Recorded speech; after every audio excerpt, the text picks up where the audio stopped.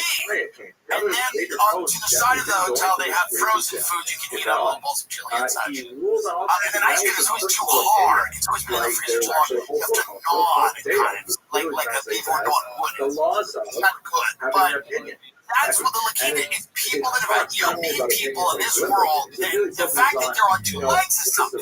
No? Yes. Have you ever thought you had it hard and then you talk to someone who's had it terrible? I've met so many people that have had it so bad, and they are heroic in the way that they carry themselves. Because they've made it through such horror, and they've been able to get themselves to a point where they work. I'm not kidding. They work at a grocery store or a little. They'll finish the entire mission either yearly or like, you know what I mean? I'm just going to work in as a placeholder for another thing. I don't be like in Washington or anything. Stunning properties with those bags. I'd be like a little shit box. It's a massive thing. That's the greatness of America. The greatness of America is not like, we're so tough in the military industry. The greatness of America is that the children that we have drugged and molested and beaten to death can work in hotels in our country.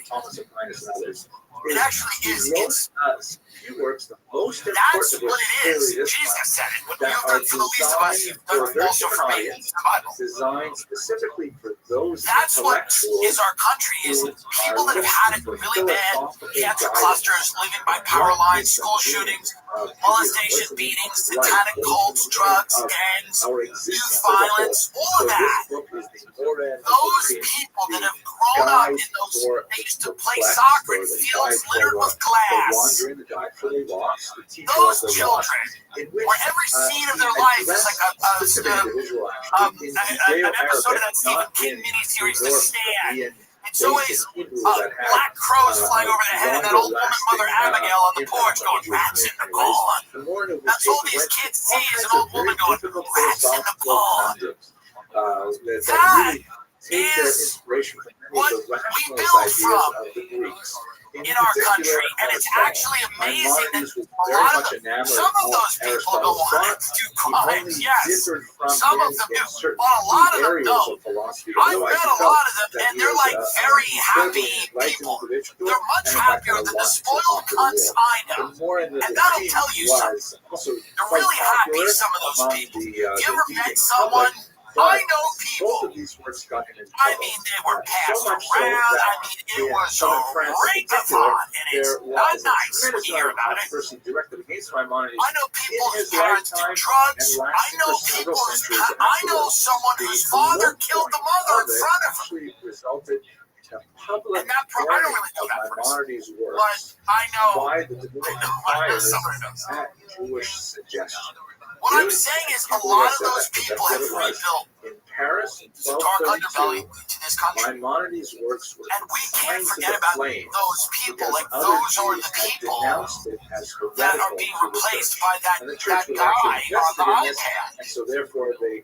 Bring him up, make him big again. To actually destroy works that they felt were heretical. Look at that lobby. Go show us that lobby.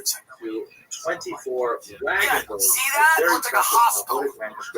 That is where you can work and you feel pride. You go, I have a job. My mother, my father killed my mother in front of me, and I have a job today. It was a very dark and Sheila called out because she's sick. The kids got her sick. And I'm filling in for Sheila. I have a job at the Lakita on the side of the highway.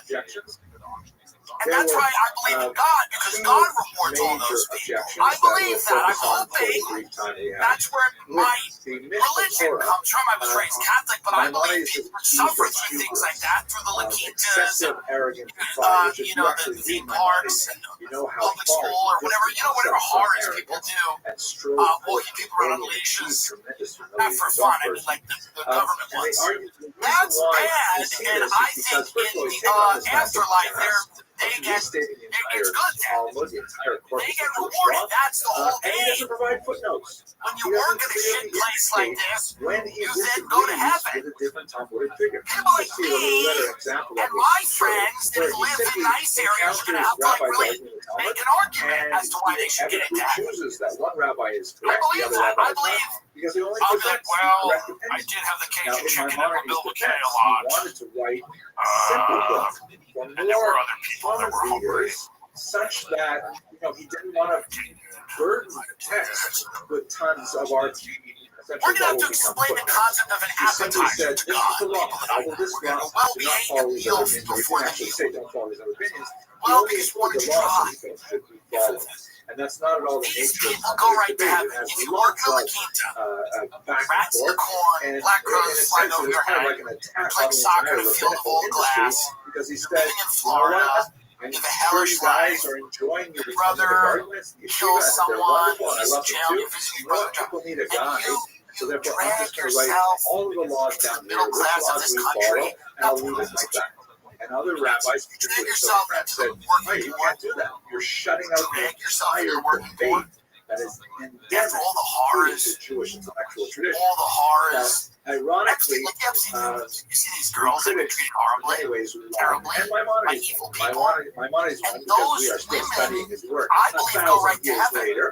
And the because critics, they've been through hell on because what earth. ends up happening is there I became another should rabbinic really do industry more of kind of writing spiritual commentaries on talking. It's actually Maimonides, kind of some of which inspiring were more than composed by anything. people like Rabbi Yosef Karo, who Myself later went included, on most to write the so Code of people Jewish who Law. are actually So there are inspired by even this. more commentaries available now on Maimonides. Make your order from Wasting. So ironically, both sides came out ahead, and because we still have a long-standing But I believe they go right to heaven because they've been body through of hell on earth, whereas the questions people that about had it kind of good the criticism against have to, maybe his there's a little bit of philosophical purgatory. works, like And that's the okay. Like maybe there's a little bit of like, you know what, you guys don't get to go because because, not make a secret you know what I mean? his devotion to the thought of So, Aristotle. He felt that so heaven's going to be a bunch of lot people with of really teardrop bright ideas. tattoos on their face who And went to La by Quinta. relying on Aristotle, And purgatory is going to it's be kind of lit. like saying, hey, the Purgatory is going to Greeks be like have a lot of wisdom like too. fun. And Greek, by the way, for much of the medieval period was considered No, but synonymous with the point here is that right? Like, when Greek we wisdom talk about the American working class, pinnacle of obviously we're not non-Jewish talking about wisdom. And so not here's always talking about Maimonides, people that have who had is horrible lives. accepting Talking about value people that have had good from lives and their whatever families source and whatever. it derives But there from, is a and segment saying, of yes, people in our this is the way country, the Aristotle poor, sees the world. It's like generational that poverty, can be appreciated people that have from a Jewish experienced really perspective in horrible Aristotle. things. And so a lot of Those the people more traditionalist should views be in able to southern France work were saying, in what? these Oh my places. gosh, this is a rabbi who is Not totally him. a pagan? Not This him. can't be. And it's You not gotta because he's Indian. chuck It's it over to because Oxford, or as we find he's later, somewhere actually else. burn Maimonides.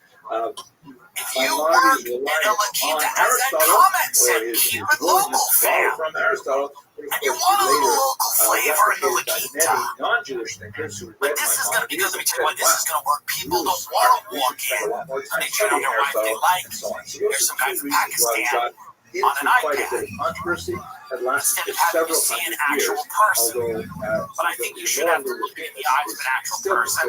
considered a tremendous classic. So that's what I'm saying. Okay, now I was kind of a let's sermon. actually look at There was kind of a religious I angle want to to tell that. you a I little bit think about people why this appreciate is so personal. because there for was me. sort of Those of you on sort the of the small circle Aristotle with list the of fish. who signed up, and I appreciate it here, Yates know that I have been involved for about a decade. That's what it comes down to, is that, you know, people that have been through it should get to work at an American kind of motor lodge. Over the years, we've set up. Well, they're not going to be doctors and they're not going to work at Goldman Sachs. I'm sorry. Members and a few different platforms. But you're not qualified to do that. They're not qualified to do that. What exactly do we study for those? They're not qualified to do that. They're qualified to produce a podcast. What they're qualified to do this. This is what they're qualified to do. I mean, I don't know what to tell you. No, they're good people, and they shouldn't be replaced by foreign workers on iPads. I translated It's not that right. into English. There are very You're gonna be like, Becky's down bad. already They're gonna say this is the local tavern. They're gonna go, why is Becky down bad? She got fired at the La Quinta. They replaced her with a guy. They're not gonna say guy, but I'm not gonna say what they really say. With a guy from India who's now checking people in, and Becky is now working at the Corals Junior. And then when Becky leaves the Corals Junior, here's the problem, man. This is the If you fall from La edition Quinta, of this book, which is pictured on you the fall left. to fast food. My mind is on Shuva, the If ways you of fall the from fast food, it's tough. essentially translated it You know, and I offer a pretty there's not a lot of options. commentary afterwards. This Maybe here, everyone will just be nice. oh, and by the way, Maybe this that's is, what it is. by the way, really Maybe the end of this this is country is dedicated everyone to joins my ICE. father, who's pictured here in the Maybe center of your that's screen. the only job now that you can get is ICE. 6 years ago. They've gotten rid of the age limits. You can be 18 and work for ICE. So maybe when we've given all the hotel and restaurant jobs to people on an iPad in Pakistan, everyone will just be nice. All these people will be nice. And maybe that's the point. We just have a huge 300 million person force for ICE. And we've kicked all the immigrants out except for one. There's one family of immigrants trying to blend in, and everyone's in ICE, and we're just trying to get them. And maybe that's how America ends. Everyone is in ICE, and we all just deport each other back to the countries we came from. And then 5 guys, Bill Gates, Mark Zuckerberg, fucking Peter Thiel, 5 guys split up the country 5 different ways, and we all just fucking deport ourselves back to where we came from. I encourage you, of course, It's as fitting an end as any. all of this. That the only job left in this country is to join a paramilitary deportation force. I think about That's a 75 videos of ending to this place. That's the only thing now you can do. The only thing that you're qualified to do is storm houses, rip people out, and send them back to other countries. I mean, that's the only job left. That's the only job fair. The only job fair at all the schools will be ICE. Join ICE. Any other jobs? I want to be a dentist, says one girl. Shut up. Join ICE. You know there's parents talking to their kids right now. Talking to their 13-year-old kids going, you should join ICE. Make this family proud. Make this family proud. Now, I've used this word I remember when Eliot Gonzalez, his kid was deported to Cuba, there was like a guy with a gun that pointed at Eliot Gonzalez, this little Cuban kid who was sitting back to Cuba or something like that. And everyone was horrified by that photo. Get up the Eliot Gonzalez photo. Everyone was horrified by this photo of this kid. He was like clutching his dad. He was terrified. And then like these like stormtroopers came in. Right. So here's the famous Eliot Gonzalez photo, right? This is the famous Eliot Gonzalez photo that made people go, oh my God, how insane is it? This is probably being used as an ICE recruitment photo, by the way.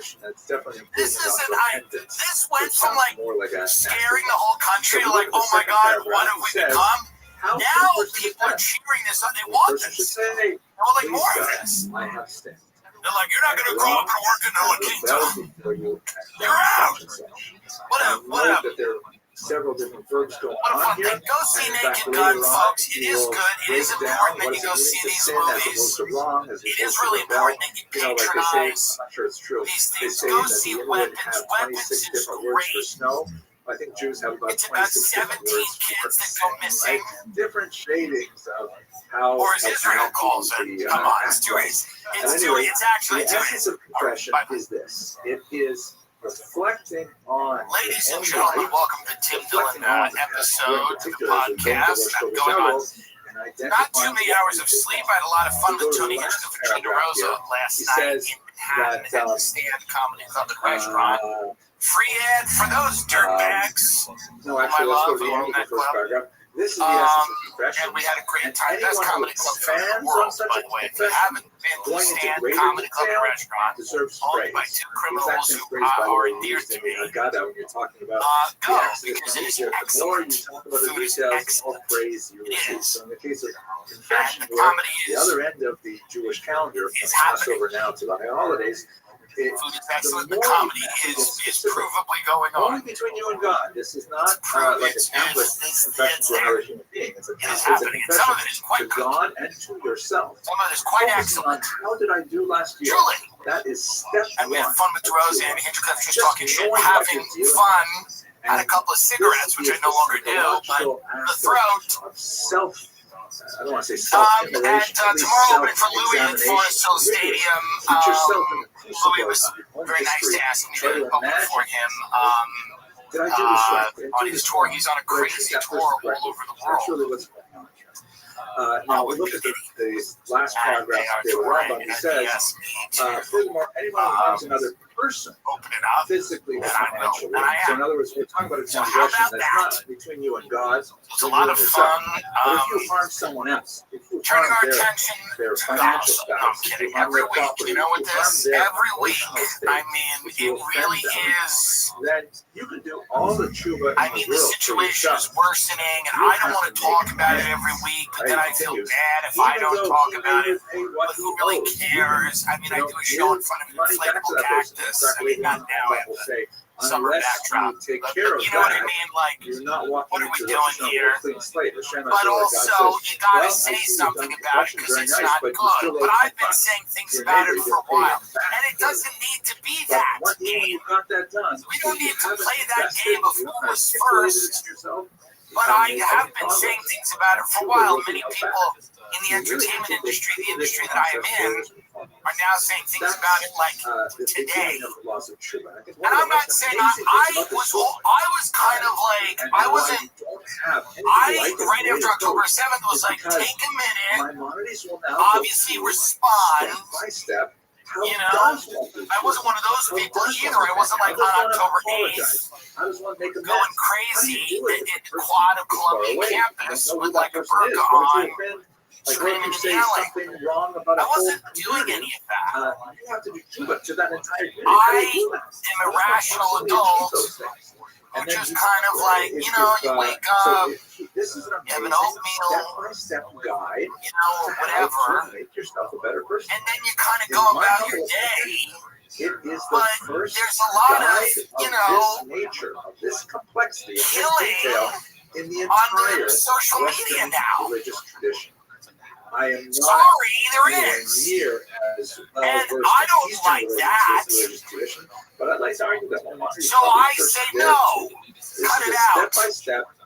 And people say to me, well, you don't understand. And I don't, and I actually You can don't. see why I like reading this So every year, right? And I actually that's the approach statement. Elo with a lot of excitement and enthusiasm. We got to go back to this country fighting about like figure out the Minnesota Vikings hired a dude to be a cheerleader. Every fight in America now is existential. It's not about dumb crap. We always used to fight about dumb shit that didn't really matter. Like that fat bitch who's trying to get gay marriage overturned. Kim Davis, that court clerk they tried to make certify it, whatever. Talking about carrying barrels. Look at this twink jumping around with Minnesota. Now, you think this is the biggest problem Minnesota has? Don't they have like lots of problems? But anyway, this is the stuff as a country we were like designed to fight about. We're really good at that. But now we're fighting about like, is the election valid? Is the CIA in a war with the president? Is the president federalizing the police? Like, are the states going to declare war against the federal government by not letting ICE do whatever? I'm just saying, the problems now are not fun. They used to be kind of fun. No, I mean, really. Obviously not for everyone. But we've gotten to a point now where everything we fight about and everything we're having an argument about is of the utmost importance. And like, when everything's at an 11, nothing is. Really? So it's like everybody's so tired of everything that we need this. We need the Minnesota Vikings. Doesn't that say to that do we something don't like have this because we goodwill, need that to go our back future's to already arguing planned about out? something that we can't even These are wrap kind our of heads deep around. philosophical inquiries that Can't even wrap our head around half of this. And it is a work of soaring. Like Gabbard's out there, Tulsi Gabbard's out there with explanation of these things at really a Russian very game. fundamental level because this is And that's a real thing, to be sure. There are But five it's hard to things that wrap we your assume a head person around cannot that normally rectify through truth. as a He does this thing person towards the middle of the that chapter. isn't like familiar with like whatever the layers of power. I mean, what I'm doing this every week, you know. I mean, later says, but at least with this, beats everything. at least with this, people immediately go, "Oh, it's a guy doing something a girl did, and we don't like even it." of the most awful things, God will forgive you. We're This is how mad you about work. So here's an Thank example. God. He starts out by saying, Thank God we have this and more things like it. Please, because more things like it. and people More do like this, and they don't even food catalog items it in that their we brain don't as a like, or they're So when very they come to the truth, they can't think of contentious. these things. People getting angry about like a food item. Like One is I remember as a years guest at the ago, table of a host. Burger King did a bacon sundae, and people were like, "This is over the line," you know. Says Things like that. I didn't It make, you know, cultural conversations and moments. Yeah, remember the bacon sundae at Burger King? People are like, "God damn it." Something from another person. Every now and then, a fast food restaurant puts out something so grotesque. The KFC Double Down, there's a history of this. There are a history of moments where fast food companies push it over the line. And it makes us all think about what's going on in our lives and what we've allowed to happen. Their statement that they you know, I'm not saying Russiagate's not worthy of looking into. I'm just saying for the regular person out there, it is easier to see the problem in a bacon sundae than it is with Russiagate. They don't understand. They don't know who John Brennan is, or clap or hate him. Yes, maybe they could all start reading books, and they don't know about the Dulles brothers, but they know that bacon on a Sunday isn't good, unless it's like a very weird thing in a fancy restaurant. Everyone takes one bite of it and goes, "Ooh!" But you shouldn't get it through a drive-through. There's been a long history of these things. The Double Down, Burger King bacon sundae, egregious. So I would like if a fast food restaurant were to do something egregious so that we could start fighting about that, arguing about that, something really like that this is no sin. I saw plus the fall's coming out, so maybe something maybe like doing these things. Right? Didn't take away anything from the person. Didn't share with that person that you had that feeling about that. So the fact is, that kind of intellectual failure to have a generous opinion is something that Maimonides says you should reflect on. the whole entire pumpkin is filled with ice cream This and sheer candy depth for to which Halloween. Maimonides descends in our Something so personality, in our heinous psyche, to that try most and people identify say, "Wait, those stop kernels it of now. rot and decay. Stop it now, you're trying to kill us." You know? It was good that the Let's Minnesota go to the Vikings last hired one. a male. This is a book that has 10 They should chapters. go, they There's should tons go of things fat in that discussed. cheerleaders. I'm only looking at a few You items know, for our that- purposes. that- This is from that chapter 7. Nun that was on Maimonides Tucker, says, that woman, master of put her as a Shuvah. By the cheerleader. way, Get the photo of there's a that big lovely distinction nun between a Put her as a cheerleader. Get people talking is what I'm trying to say. By the way, these frauds over in France are mentioning me in the Candace Owens lawsuit. He makes a distinction What between did the I master of do? Shuvah and the master of Shuvah. What, is it my fault your wife has a dong? Complete Who master of cares? Shuvah. But that's more in chapter 2 and 3. What is Patrick Bet David? What did he say to Anthony Weiner? The master of Shuvah should not show you he is far from the level of the So what, righteous Brigitte because Macron? of his passion. Maybe allegedly has a ding-a-ling. This is not So what? Rather, I mentioned in the lawsuit on April 26th, Owens appeared on the Tim Dillon show. As if And then they do my whole comedian, podcaster, actor. the reward is They have a greater. better bio for me in the Candace Owens lawsuit than my agent does, by the way. The bio in the Candace Owens lawsuit is actually better than anything CIA has done for me. Tim Dillon started the show by telling Owens he was asked about the series while checking into a hotel and said it has blown up.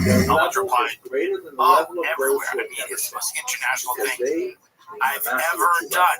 So the Macrons are suing Candace, and her appearance on my show is in the lawsuit. Monty's take on this. I mean, it's just a moment of pride. If you've been a fan of this show for a while, and a lot of you have, I meet people all the time that have been, listening since 2016 or the beginning. A lot of people knew, but to think about this, to be named in a lawsuit is a mark of pride. The president of France's wife is suing Candace Owens, who said she was a man, and I'm mentioned in that lawsuit, and that's actually. So this past If you year, start about this the master business, you don't know where it's going to placing go. a master of Truth stands, I didn't know where it was going to go when I started it. And you know what? And that's what I'll tell people out there that are young completely righteous and are walking down an uncertain path Why would you this say moment that in their someone who did a life sin and now where they realize it's all actually been worth But why would it. you say that's better There's than a lot the of person who people that never are sinned going, in am I life? on the Why right would you say path? something so Are the extreme? sacrifices worth it? The answer is yes. Because I'm sitting before you today named in a lawsuit. The president of France's wife may or may not have a cock. We're all going to court to figure this out. We're going to court to figure out whether the president of France's wife has a cock. We don't know. We don't know. No one knows. And I mentioned in that lawsuit because I helped further the conversation. And that, to me, is something special. But if a person has overcome that sin, Is it a big movie?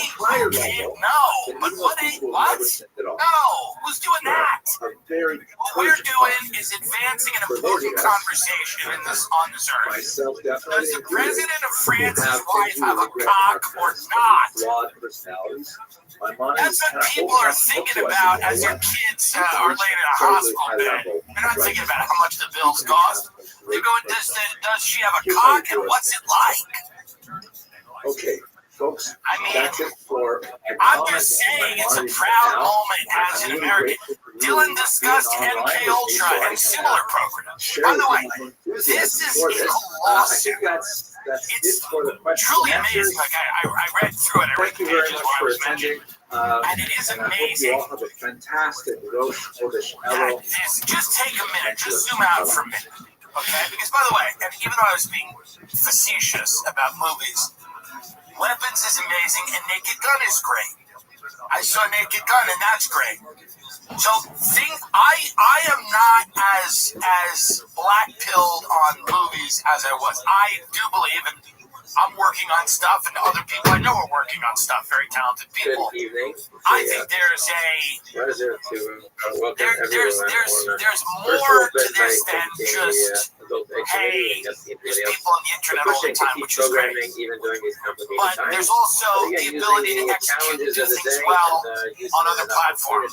And I'm not giving up on movies. I don't think anyone should. I don't think anyone should, contrary to what I may have said last week. I'm not always right. But when we look at how big podcasting has got, weirdly, I don't know why this one did it for me in the election and the dumb interviews on CNN. None of it mattered. My friends are in arenas and stuff. That didn't matter. It was this lawsuit. I just thought it was very funny. I just started laughing and I said, isn't that funny that the president of France and his wife are mentioning my show in a court case about whether his wife has a cock. And that to me is making it. That's what it is. That's what it feels like, and it feels good. I'm in this thing. I'm in this thing, and we're riding till the wheels come off here. I'm in deep now in this thing of whether or not this man's wife has a cock. They brought me into it.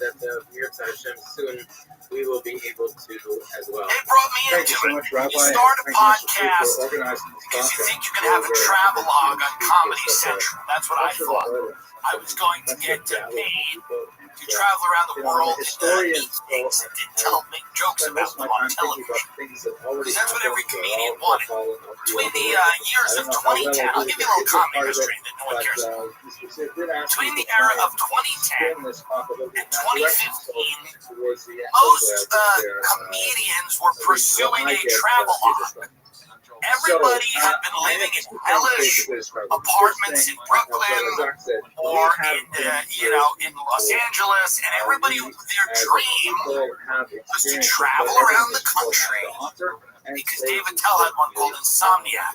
And Bourdain, who wasn't a comedian, obviously had the most famous one called Parts Unknown. And we were like, what about a funny travel food leisure show? What about that? And everybody went and to their agent manager and said, hey man, I really want to just travel, and I want to do a travelogue because I like food and I like places. No one had a rationale for why they want. They were like, I like going places.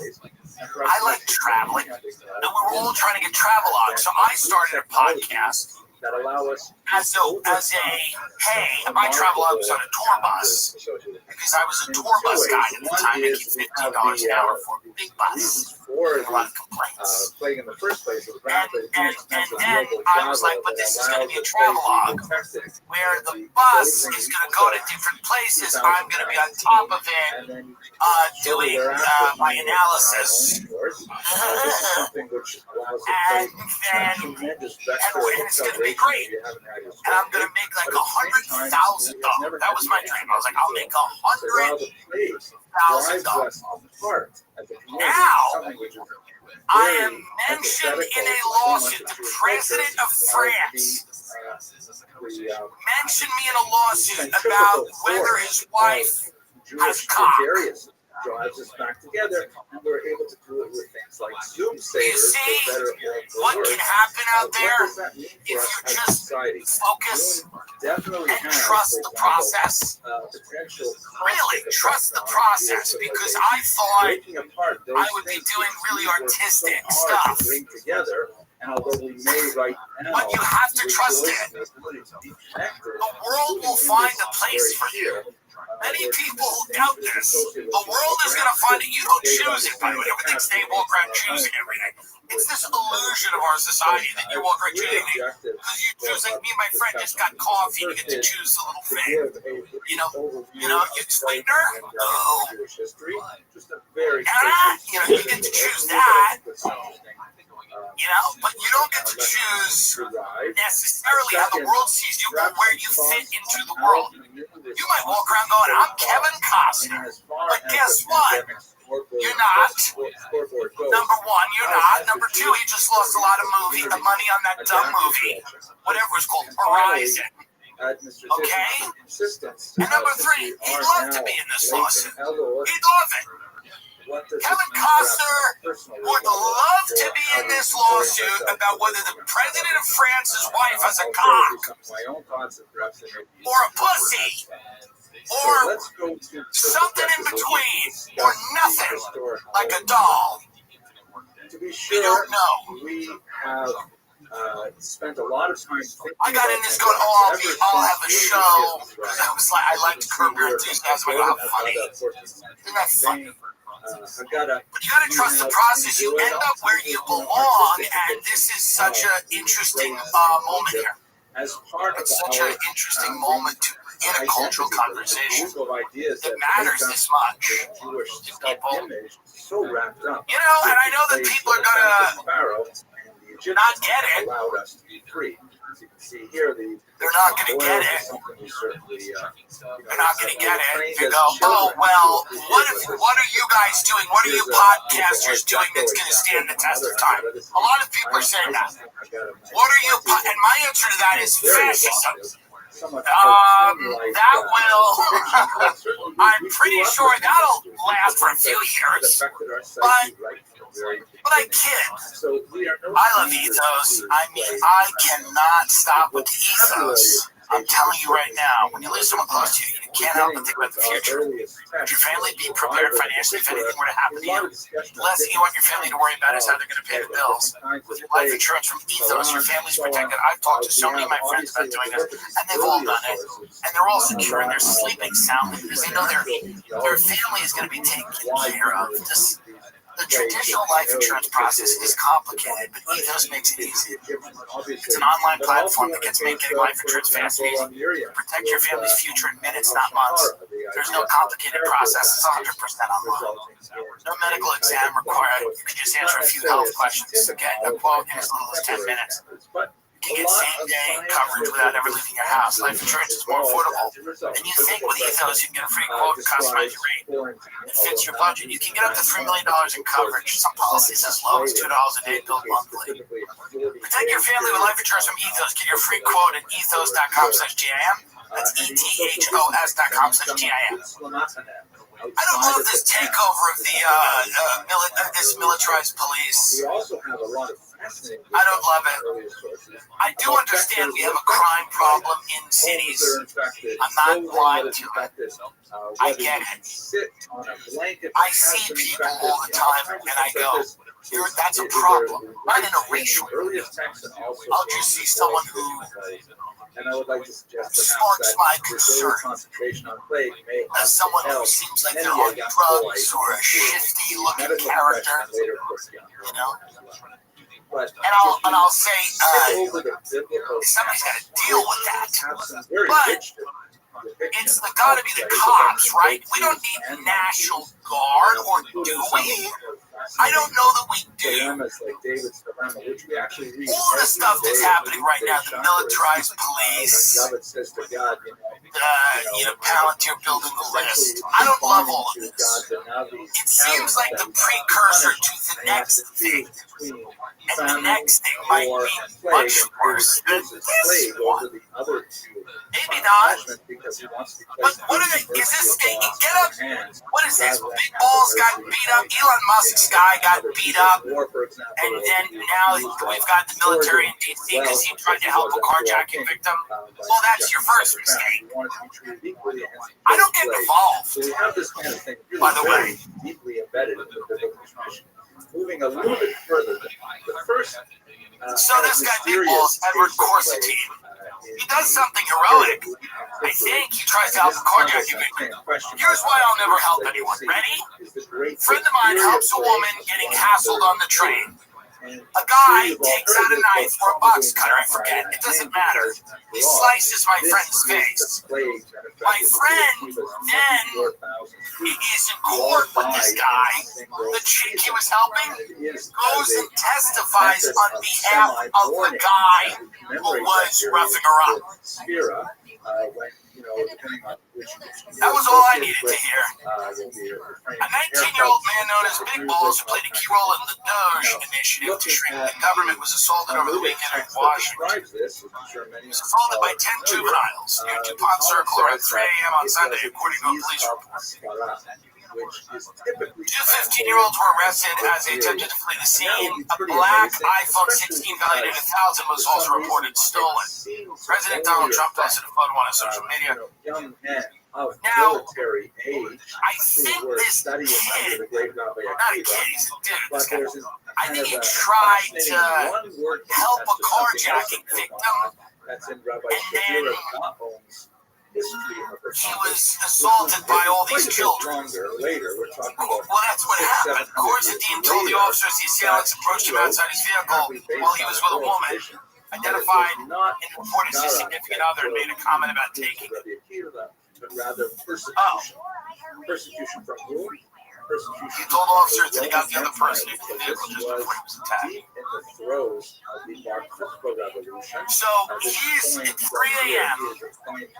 He's hanging out outside of his car with a woman. Supposedly Elon Musk tweeted, a gang of about a dozen young men tried to assault a woman in her car at night in D.C. I don't know if that's true. After a hard-fought battle, because the Big Balls guy said he was standing by his car. The province of Yehuda, and he was saying a bunch of kids went up to him and they're like, we're going to steal your car. Whatever.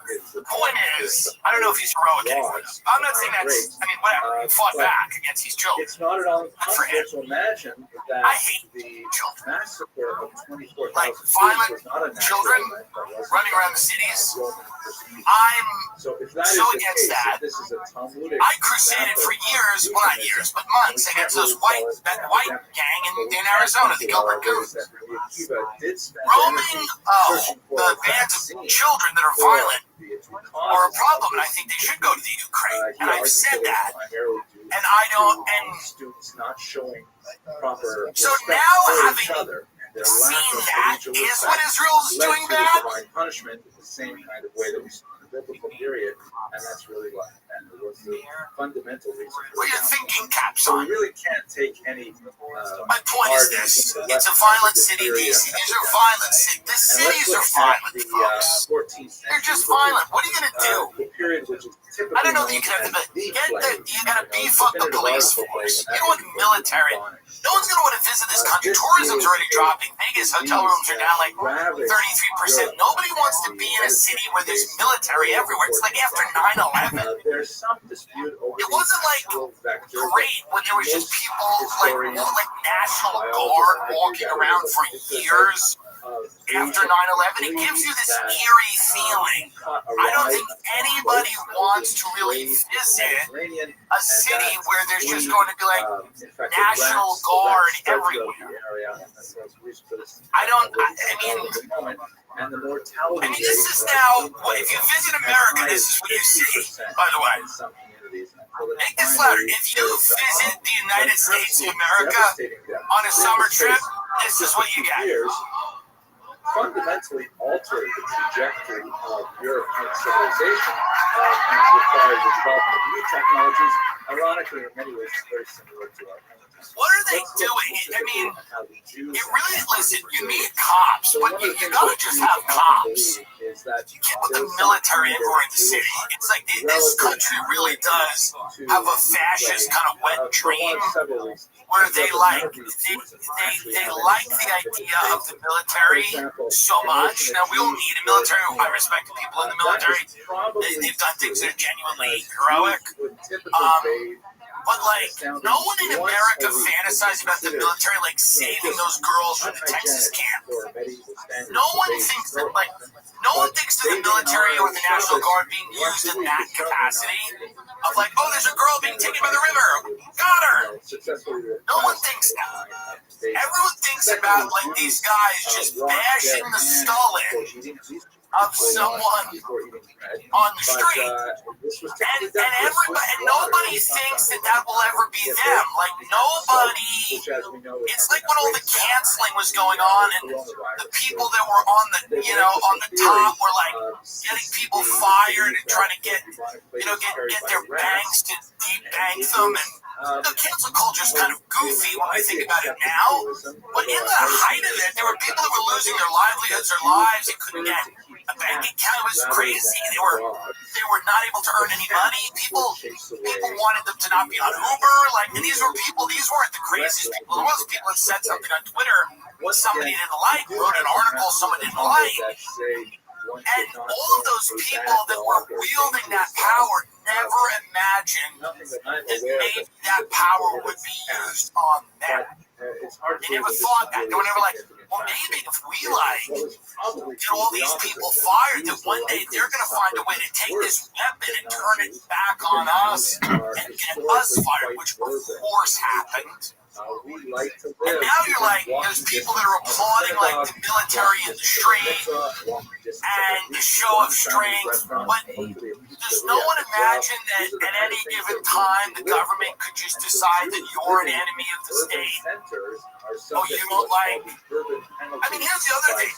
This thing that's going on in Israel is incredibly unpopular. They may go to war with Iran again. There's a great article on foreign policy we're going to go into in a minute. When you're pursuing a course or you're funding a country to do something that's wildly unpopular, okay?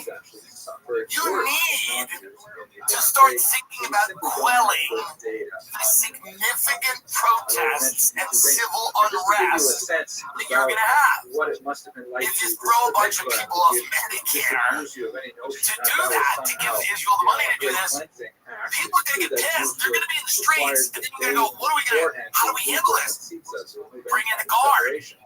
Bring in the militarized federal takeover of the police. This is anticipation because people are going to be unhappy. People are going to be unhappy. Luigi Mangione is not the beginning and the end of that story. People are going to act out in violent ways. I'm not for that. I don't want it. Obviously, I don't want it. But even peaceful protests with slogans that people don't like are going to be considered violent threats that you're going to be serving jail time. What's going on in the UK right now, and I don't think people know about it, it's so fucking nuts. People are going to jail in the UK for a tweet. The basement of the Catholic synagogue houses the original women's section People are going to jail in the UK for like social media posts. which they would listen to. They're saying something. In the room. Now, yes, would I like some members of my family to go to jail because of what they read on social media? Sure. They were attended by But a as a rabbi policy, who would translate the reading of the and I'm Torah not talking and about like, prayers go kill someone at that into address, like where it's for the benefit clearly of the like, women okay. who rarely had literacy. I'll defend the law, but when you start, we're not even talking about that. We're talking about people that are voicing an opinion that people might consider anti-immigrant or anti-Semitic going to jail because of something they wrote. Get that up. That is happening all the time in the UK. And there are, unfortunately, a lot of new hate crime laws being debated here that could end up being that. Okay? Here we go. Let's listen to this. Treat the water from the buffet. So you put some wood under Pretty it, much.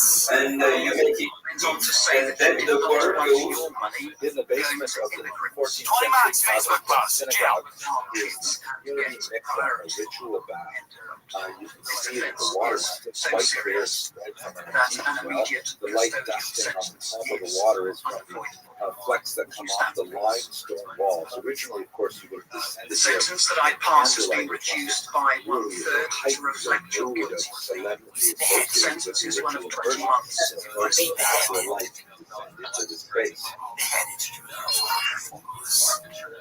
So 20 months. Now the guy said I don't want immigrants raping the kids. Would I have said that? No. Is it the most articulate thing this guy may have said it? Is that hold on, wait a minute.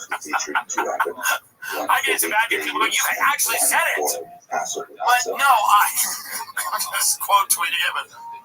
No, these are not articulate people. The people that are on the internet are not like articulate people that are really good at like expressing themselves in a way that's always helpful and constructive.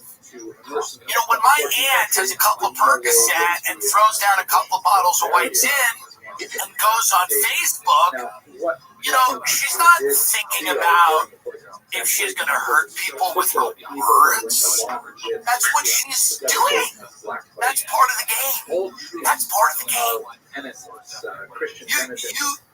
You can't throw people in jail for 20 months for going, I don't want my money going to immigrants or raping kids. And maybe there's some other things in that post I didn't see, but from what I heard, it's not eloquent. But jail for 20 months because of that? Dude, as a guy that says crazy shit with sunglasses behind a fucking desk in front of a seasonal backdrop that's printed at a Kinko's, do you think, I mean, this crosses my mind all the time, that we can end up being a society like this, that will put you in jail for a social media post or something that you say, but they don't, like, you're not even allowed to watch. There's things in Britain you're not even allowed to watch on. They will literally say our hate crimes laws prevent you from watching this video. Now, some of the videos I get it. If it's like, I don't know, like say like a kebab shop owner being burned alive or something, not good.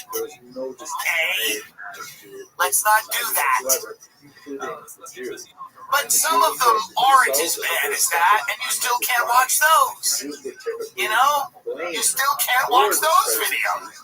Obviously, if it's like refugee family tied up to Christmas tree in Sweden, and the ornaments are, you know, put into them or something crazy. Yes, don't watch that one. You don't watch that one. You don't watch.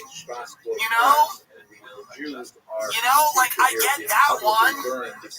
Irish mob attacks halal cart. We get, yes, there's things we shouldn't be watching. There's things that aren't good. But then there's a lot of stuff you gotta be able to watch it. You gotta be able to understand that you're an adult and you should be able to, because you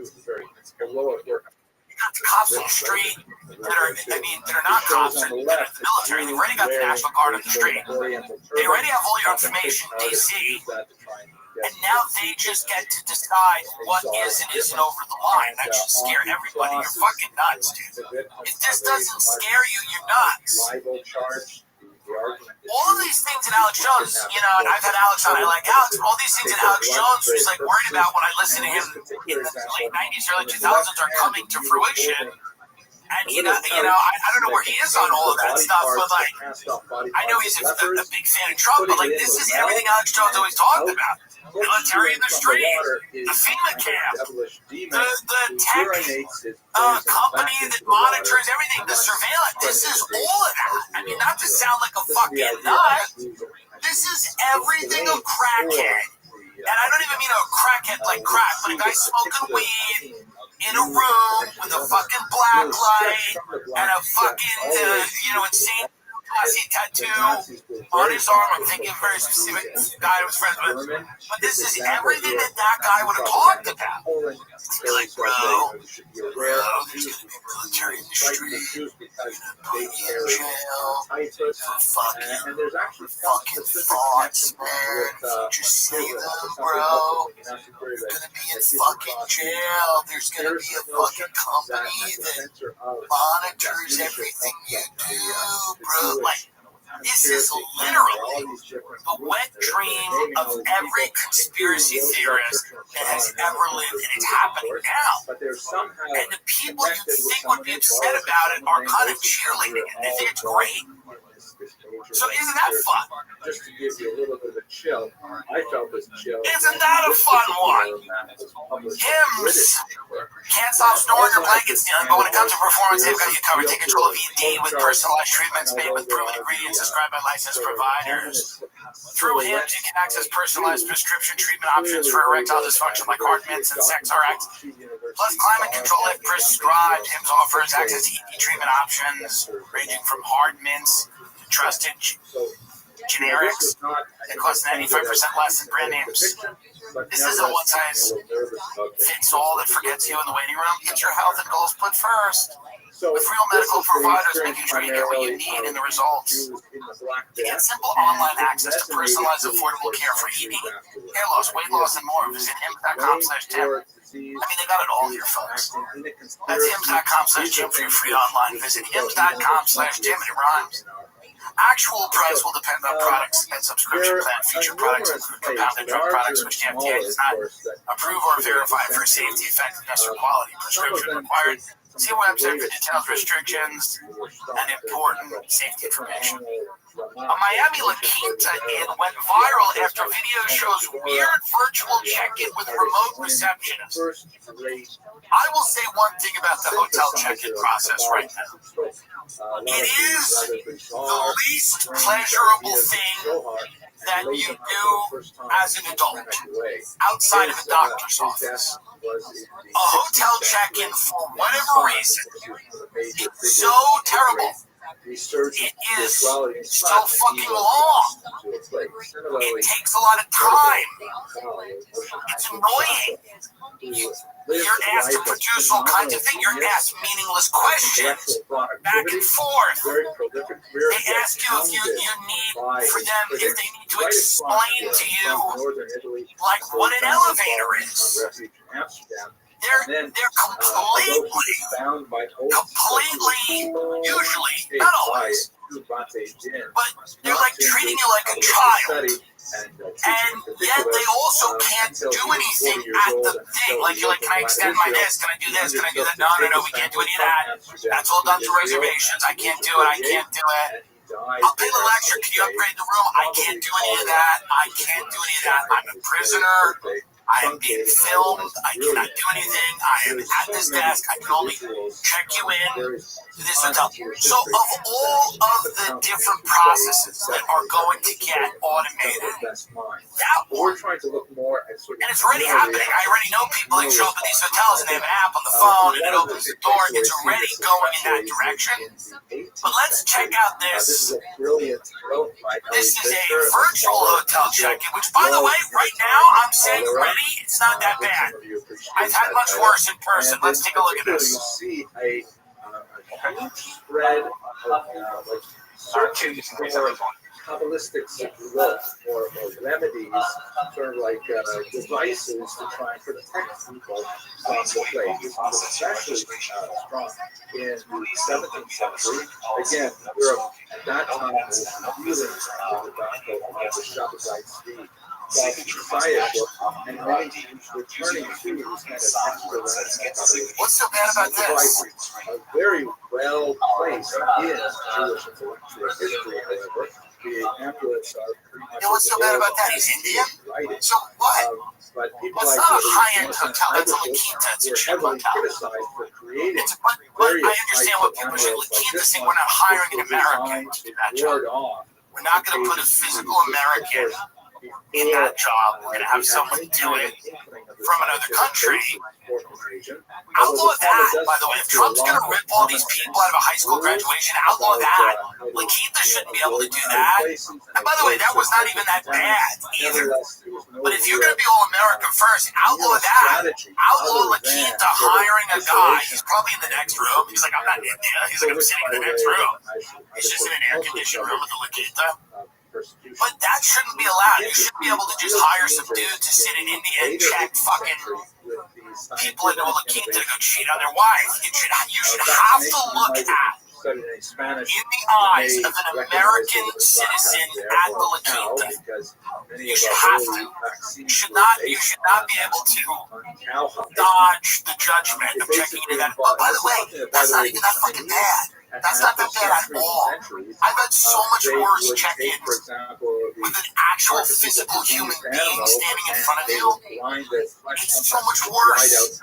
That's fucking fine. I don't even know what people are pissed off about with that. That one was good. That one was fun. Maybe you're mad that it's not an American job. What are people mad about? Let's see what people are angry about. I don't even get it. I don't know what would bother people other than the fact that it is this is beyond ridiculous. That's wild. Gotta keep it local, fam. Well, okay. The reason for a desk is like having a doorman in an apartment building. Security. I wouldn't feel safe in a hotel with staff this lean. There is no authority. It's like a bus stop. It's a La Quinta. What do you think it is? You're checking into a La Quinta hotel. What kind of experience do you think you're going to get? This is, do you think, I love when somebody goes security. You think someone in a La Quinta is going to save you if something bad happens to you? You think a guy making $7 or $8 an hour at a La Quinta is going to, if a shady character walks into the hotel, best case they call the cops and run out the back. They're going to come fucking save you, idiot. You think life's a movie? Everybody's a goddamn hero? I'm against this because that job should go to a dirtbag who lives in our country. There are dirtbags in our country, and they need to work. This is another problem that no politician wants to talk about because nobody likes calling people dirtbags, but there's a lot of dirtbags in our country that need to do something. And I'm not saying everyone that works in La Quinta is a dirtbag, but if you were a dirtbag, this isn't the worst job to have, is to check people into a La Quinta. It's not the worst job. We've got a lot of people that are not too bright, they're not really that hardworking, they've had terrible childhoods, they're on drugs, they've had unfortunate circumstances, and shouldn't they be working in a La Quinta? Shouldn't women with neck tattoos be working in a La Quinta? Shouldn't people who just got out of rehab be working in a La Quinta? Like, that's what La Quintas are for. That's what that whole subterranean level of the American economy is for. And so the kind of people that are having a rough go of it have a place.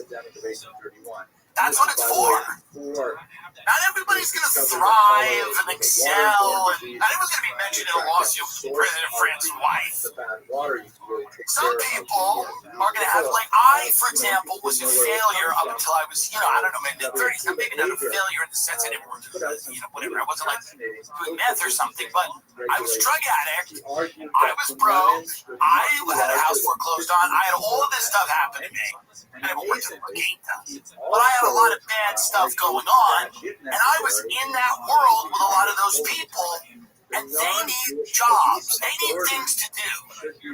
People that I knew from that world they're never going to get that much further than that. It doesn't mean they can't have a great life. It does, a little, but it doesn't mean that, they should have like some horrible life, but it means like they need jobs. They need jobs. Like, these are not people who are going to, do some of the other stuff that we got going on. They're not starting an app, okay? They're not coming up with their own app. I'm sorry about that. I'm sorry they're not coming up with their own app. But they're not. But that's why a La Quinta said they have a cigarette outside of La Quinta. It's not that bad. And the people that are in that situation, they had to, they learn to kind of enjoy it. They learn that, it's their routine. They work at the La Quinta. Google La Quinta, Florida, and hit image. Many people La Quinta, Florida. And that is in I'm not saying all these people in Florida, but let's just imagine some of them. That everybody who is an novelist has Get up one that looks like a real La Quinta, not one of these resort-style ones that don't even exist. Let's get a real La Quinta. Go fourth picture, bottom left. Fourth picture, bottom. Now it's third picture. Third picture right there. Go to the left. Although somewhat distributed in its make that bigger. There are a few different accounts, and it's hard to. This is what a La Quinta looks like, a real one, not like one in the magazines. This is not the one they put on the website. This is what a La Quinta really looks like. Okay? People go to this, they go to that hotel to smoke meth or crack. They cheat on their wife, maybe a closeted gay man will go in there to have sex with someone he pays money to. Nothing wrong with that. It's actually kind of hot. That's what the La Quinta's for. The La Quinta's not for a family vacation, really, unless you're like, fuck. People who stay at La Quinta's, a lot of them are living there. They're living in the La Quinta half the time. They're hiding. They're hiding in a La Quinta, from someone, something, the authorities, or a rival gang. A rival biker gang is trying to get them. They go cool down for a couple of days. They go to a La Quinta. This is America. If you want to go to America, you don't go to Manhattan or any of this crap or Palm Beach or the Hamptons. If you want to go see America, you go to Beverly Hills. If you want to see America, go to a La Quinta. Go to a La Quinta in Florida, or the Carolinas, wherever. Doesn't really matter. Doesn't really matter. Go to a La Quinta room. A room of a La Quinta. But if they have a chance of being because these are the places that the working class of this country needs to work. Make that bigger. I think, you see this room? Reminds me very much of my own what are you going to do in that room but sin? There's nothing to do in that room except the craziest drugs. The craziest drugs. And have crazy sex that's not like pornographic hot sex where like, whoa, look at all the acrobatic. This is like real bad, real gross, real tough end of life stuff in that room. End of life stuff where a guy, he comes and you think he's dead. He's like, he makes a face. Like, it's bad what goes on in that room. It's bad. But this is business. Our country has this. This is a business. And people have to work there. It's not nice. Maids find not nice things. Lakeith is named in many, many court cases. There's many, many legal documents that say the name Lakeith. I mean, none of this is a surprise, but this is an American tradition. An American tradition is when you have been flushed down the toilet by our society. Sorry, people do. Down the toilet. A lot of people. I've known some of them. I would have been one of them. Okay? But I enjoyed, the creative arts. Now, when you're flushed down the toilet in our society, you don't have a ton of options. And one of the options you have is working at one of these chain hotels. And if we take that away from people, I'm being dead serious now, and I know people are going to you're out of touch. Shut up. I'm being honest and actually soulful and kind. Because one of the options you have is to work at a La Quinta and have pride and go. Incredible need for it. Like the people that work at La Quinta walk out.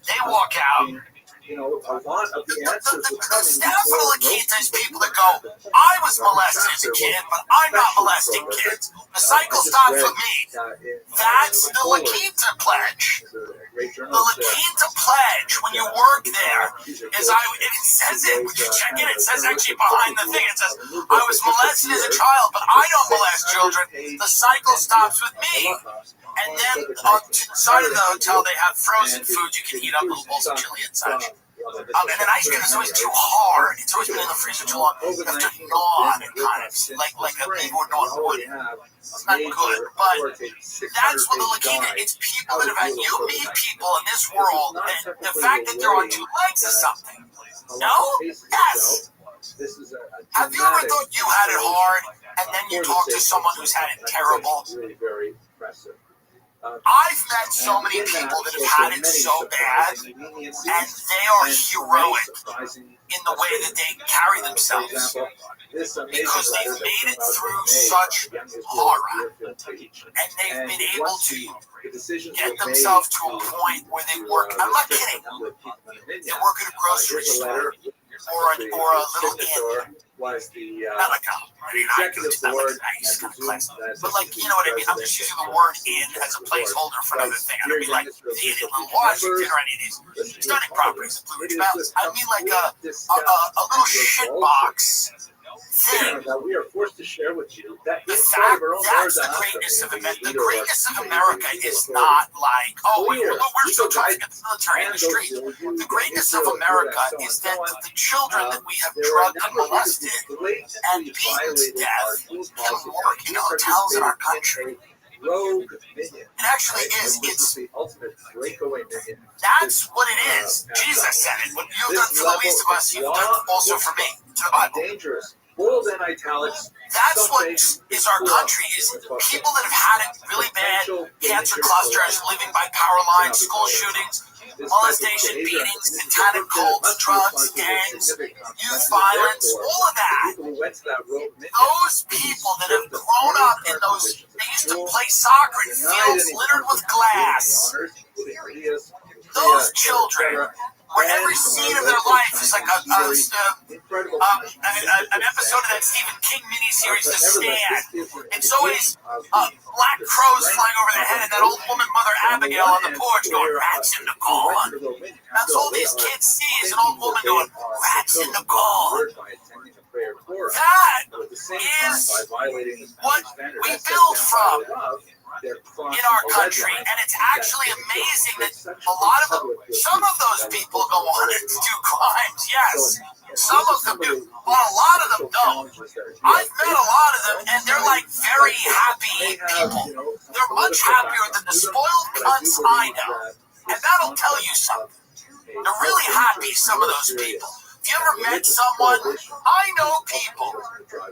I mean, they were passed around. I mean, it was a ring-a-thon, and it's not nice when you hear about it. I know people whose parents did drugs. I know people I know someone whose father killed the mother in front of her. And that I don't really know that person, but I know someone who knows. What I'm saying is, a lot of those people have rebuilt the dark underbelly into this country, and we can't forget about those people. Like, those are the people that are being replaced by that guy on the iPad. Bring him up, make him big again. He's look at that lobby. Go show us just that lobby again for a second. Yeah, see that? It looks like a hospital. That is where you can work and you feel pride. You go, I have a job. My father killed my mother in front of me, and I have a job today at this location. And Sheila called out because she's sick, because the kids got her sick.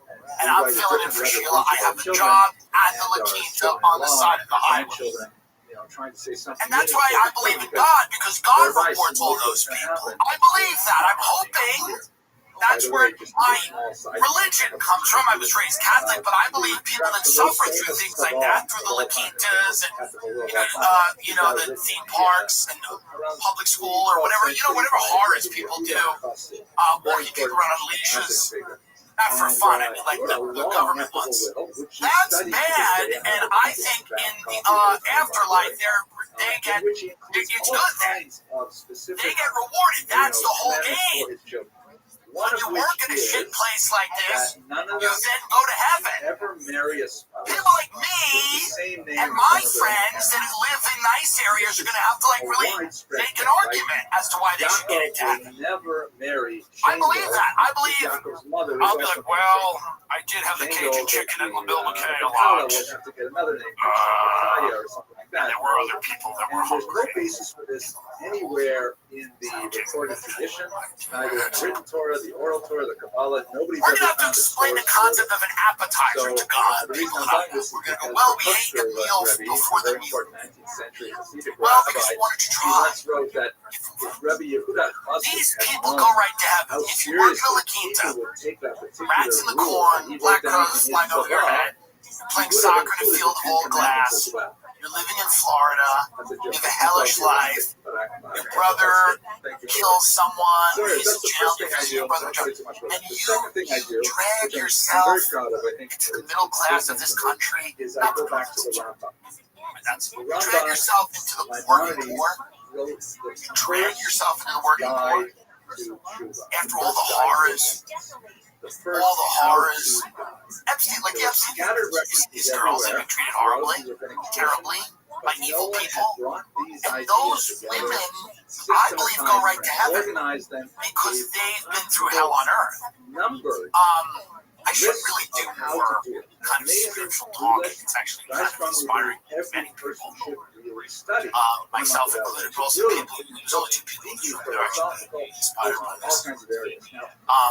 I've been doing this if you order from Wasted, you know, and about 12 years ago, I decided my own my own project. But I believe they go right to heaven because they've been through hell on earth, whereas the people that have had it kind of good. I shared it with some of my friends. Maybe there's a little bit of purgatory, and that's okay. Like, maybe there's a little bit of you know what, you guys don't get to go because, you know what I mean? So heaven's going to be a bunch of people with teardrop tattoos on their face who worked at La Quinta. Translation and commentary. And purgatory is going to be lit. Purgatory is going to be a lot of fun. So I'd like to share with you. The point here is that when we talk about the American working class, obviously we're not always talking about people that have had horrible lives. We're talking about people that have had good lives and their families and whatever. But there is a segment of people in our country, the poor, generational poverty, people that have experienced really horrible things. those people should be able to work in these places. Not him. Not him. And it's not because he's Indian. It's because he's somewhere else. If you work at La Quinta, as that comment said, keep it local, fam. And you want a little local flavor in the La Quinta. But this is going to be good. Let me tell you what, this is going to work. People don't want to walk in when they cheat on their wife. They like, there's some guy from Pakistan on an iPad. Instead of having to see an actual person. But I think you should have to look in the eyes of an actual person. So that's what I'm saying. It was kind of a sermon a little bit. There was kind of a religious angle to that. I think people appreciate because there was sort of the circle or the fish. That's what it comes down to is that people that have been through it should get to work at an American kind of motor lodge. Well, they should. Well, they're not going to be doctors, and they're not going to work at Goldman Sachs. I'm sorry, but you're not qualified to do that. You're not qualified to do that. They're not qualified to do that. They're qualified to produce a podcast, or they're qualified to do this. This is what they're qualified to do. I mean, I don't know what to tell you. No, they're good people. And they shouldn't be replaced by foreign workers on iPads. It's not right. They're going to be like, Becky's down bad. They're going to say this at the local tavern. They're going to go, why is Becky down bad? She got fired at the La Quinta. They replaced her with a guy. They're not going to say guy, but I'm not going to say what they really say. With a guy from India, who's now checking people in, and Becky is now working at the Corals Jr. And then when Becky leaves the Corals Jr., here's the problem, man. If you fall from La Quinta, you fall to fast food. If you fall from fast food, it's tough. There's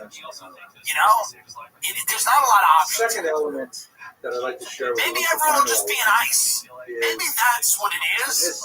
Maybe the end of this country is everyone joins ICE. Maybe that's the only job now that you can get is ICE. They've gotten rid of the age limits. You can be 18 and work for ICE. So maybe when we've given all the hotel and restaurant jobs to people on an iPad in Pakistan, everyone will just be an ICE. All these people will be in ICE. And maybe that's the point. We just have a huge 300 million person force for ICE. And we've kicked all the immigrants out except for one. There's one family of immigrants trying to blend in, and everyone's in ICE, and we're just trying to get them. And maybe that's how America ends. Everyone is in ICE. We all just deport each other back to the countries we came from. And then 5 guys, Bill Gates, Mark Zuckerberg, fucking Peter Thiel, 5 guys split up the country 5 different ways, and we all just fucking deport ourselves back to where we came from. It's as fitting an end as any. That the only job left in this country is to join a paramilitary deportation force. That's a fit ending to this place. That's the only thing now you can do.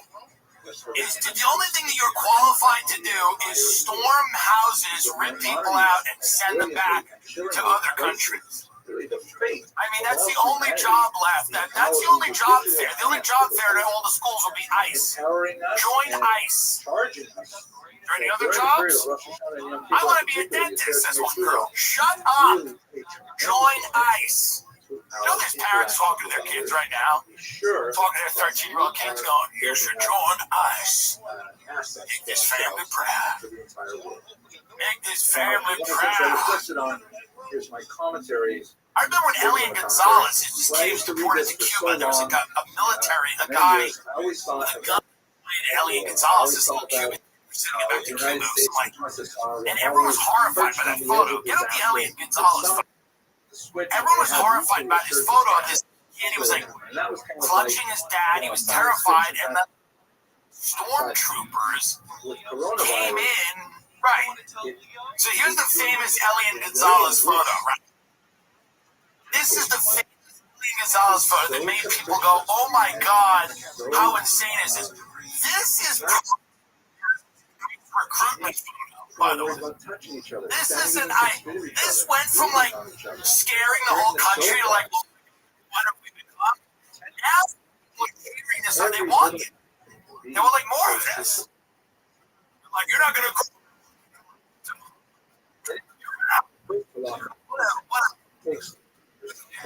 What a fun thing. It's important that you go see these movies. It is really important that you patronize things. Go see Weapons. Weapons is great. It's about 17 kids that go missing. Or as Israel calls it. Come on, it's too easy. It's actually too easy.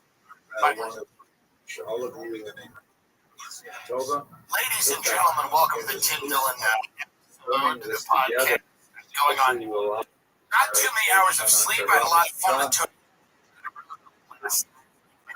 at the Stand Comedy Club and Restaurant. Free ad for those dirtbags. Great time. By the way, if you haven't been to Comedy Club and Restaurant, who are here today, go, because it is excellent. And the comedy is maybe you don't realize it. Excellent. Probably going on. It's happening. And some of it's quite excellent. Truly.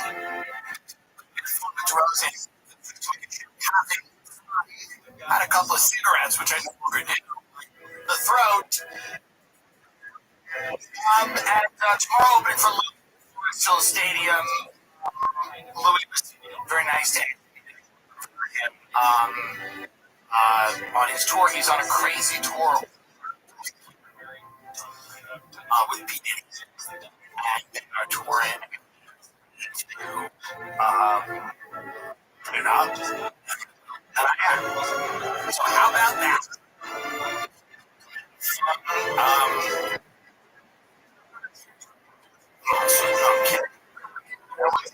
Every week, it really is.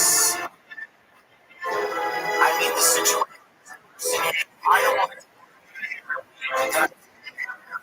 talk about it with cares, cactus, summer backdrop. But you know what I mean? Like, what are you doing here? But also, you got to say something about it because it's not. About it for a while. And it doesn't need to be that. We don't need to play that game of who was first. But I have been saying things about it for a while. Many people in the entertainment industry that I am in are now saying things about it like today. And I'm not saying right after October 7th was like, take a minute, obviously respond. I was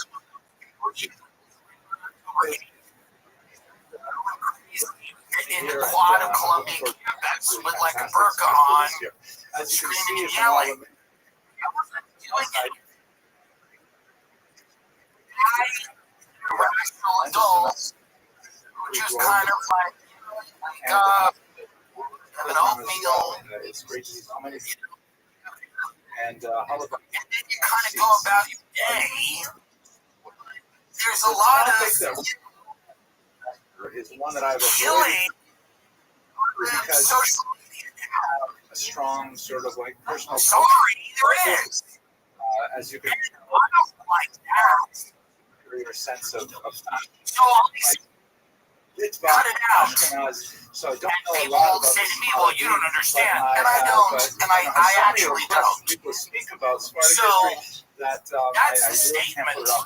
I'm also a little bit intimidated because we got this country fighting about like the Minnesota Vikings dude, to be a and my cheerleader. Arabic is almost non-existent. Every But fight in America now is existential. It's not about dumb crap. You don't fight about dumb shit that didn't really matter. It's not so bad.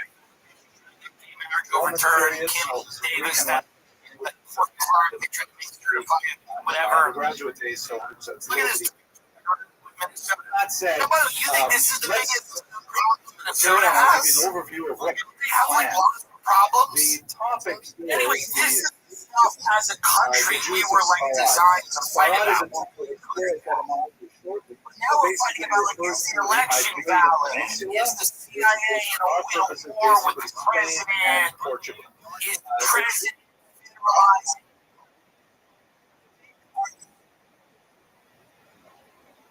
A war against the federal government by not letting us. I'm not saying there's the problems now are not fun. It's kind of fun.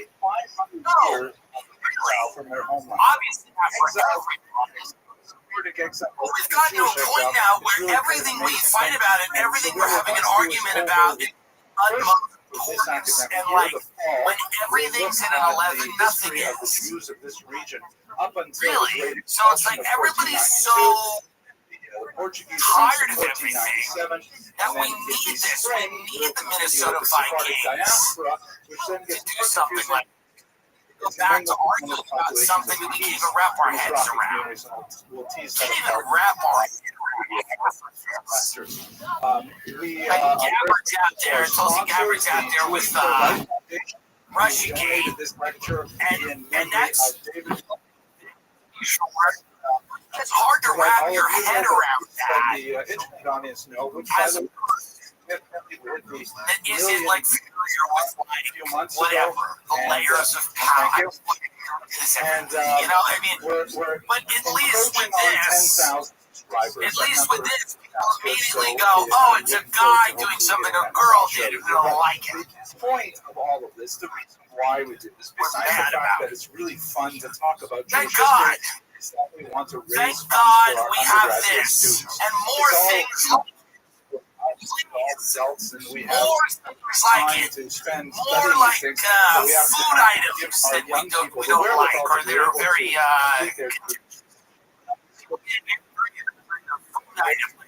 I remember years ago, has raised so far the Burger King did a bacon sundae, and people were like, "This is over the line," you know, things like that. And make moments. Yeah, remember Burger King? People are like, "God damn it!" A fast food restaurant puts out something so grotesque. The KFC Double Down. There's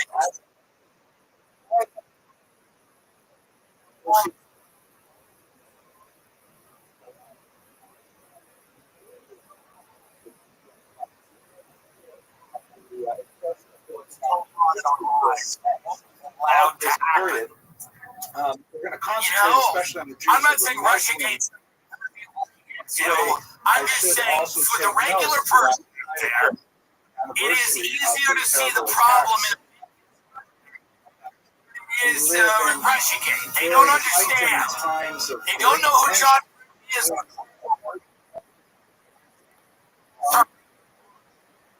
Know about the dollars, but they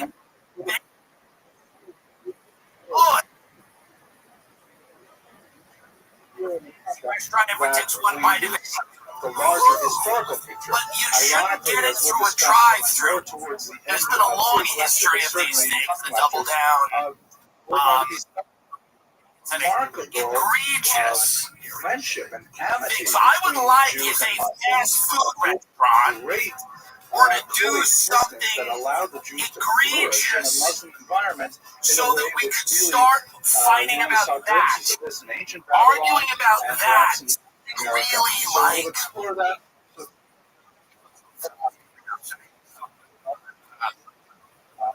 rise in great violence in the 19th century in particular, that's going to be for the second century. Muslim Spain, Al-Andalus, conquest of 702. Spain in the 15th century, just to give you a sense architecturally of the feel of this. The Lions, it's a plaza inside the Alhambra Mosque, which is associated with one of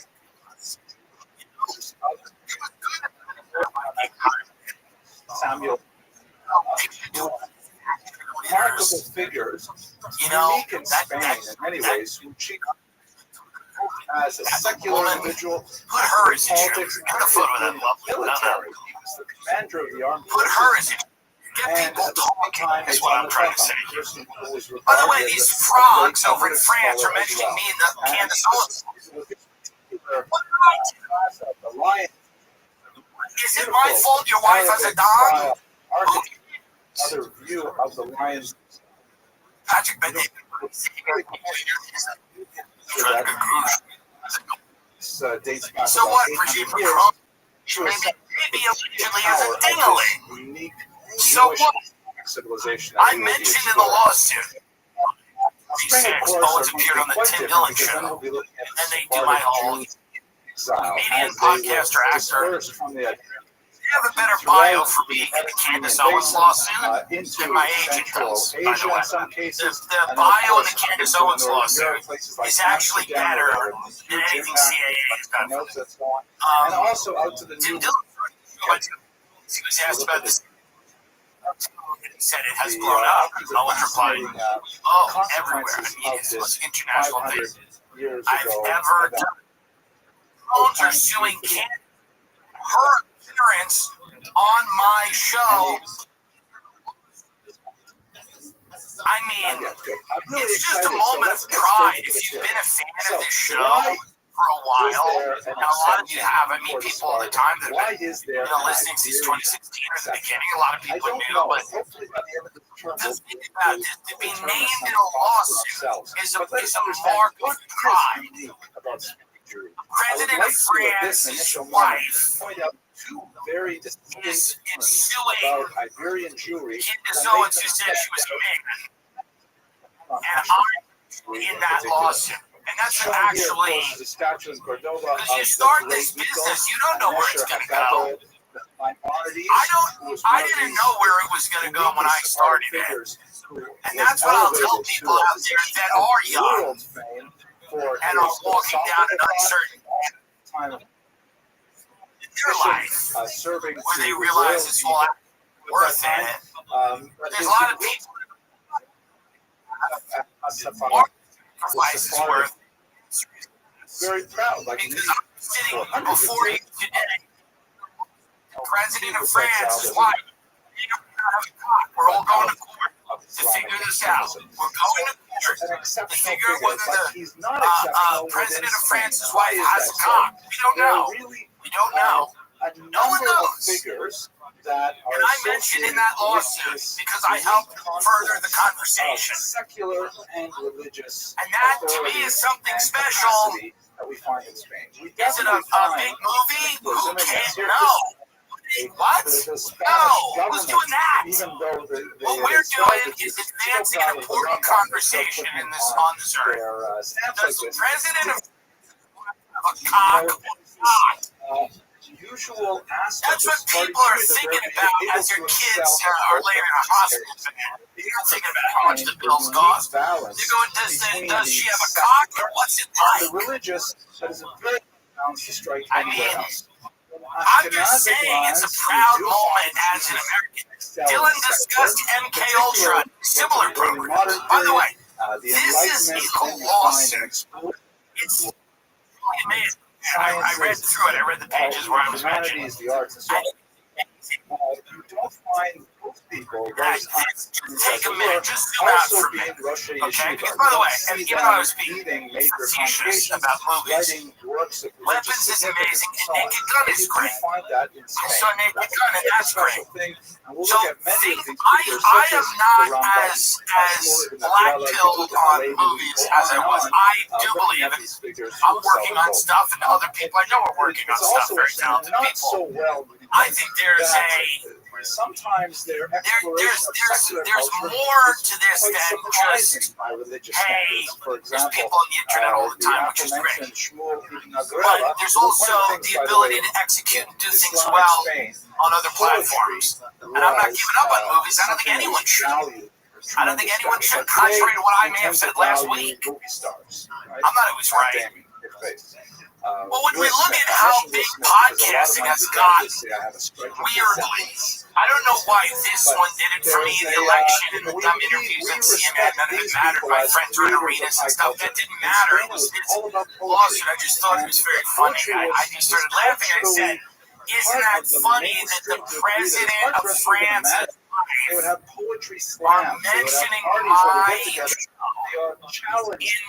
a court case about whether his has a cock. Commission poems that would be and that to me is making it. That's what it is. That's what it feels like, and it feels good. I'm in this thing. I'm in this thing, and we're riding till the wheels come off here. I'm in deep now in this thing of whether or not this man's wife has a cock. They brought me into it. Extended into areas that you would be very surprised with. Like, for example, they brought me into it. You start a podcast because you think you can have a travelogue on Comedy Central. That's what I thought. I was going to get paid to travel around the world and eat things and to tell jokes about them on television. Because that's what every comedian wanted. Between the years of 2010, I'll give you a little comedy history. No one cares about it. Between the era of 2010 and 2015, most comedians were pursuing a travelogue. Everybody had been living in hellish apartments in Brooklyn or in Los Angeles, and everybody, their dream was to travel around the country. Because David Tell had one called Insomniac. And Bourdain, who wasn't a comedian, obviously had the most famous one called Parts Unknown. And we were like, what about a funny travel food leisure show? What about that? And everybody went and to their agent manager and said, hey man, I really want to just travel. And I want to do a travel because I like food and I like places. No one had a rationale for why they were like, I like going places. I like traveling. And we were all trying to get travelogues. So I started a podcast. And this was kind of as a hey, my travel was on a tour bus because I was a tour bus guide at the time, making $15 an hour for a big bus. And then I was like, but this is going to be a travelogue where the bus is going to go to different places. I'm going to be on top of it, doing my analysis. And it's going to be great. And I'm going to make like $100,000. That was my dream. I was like, I'll make $100,000. Now, I am mentioned in a lawsuit. The president of France mentioned me in a lawsuit about whether his wife has a cock. Sort of like as an inward turning.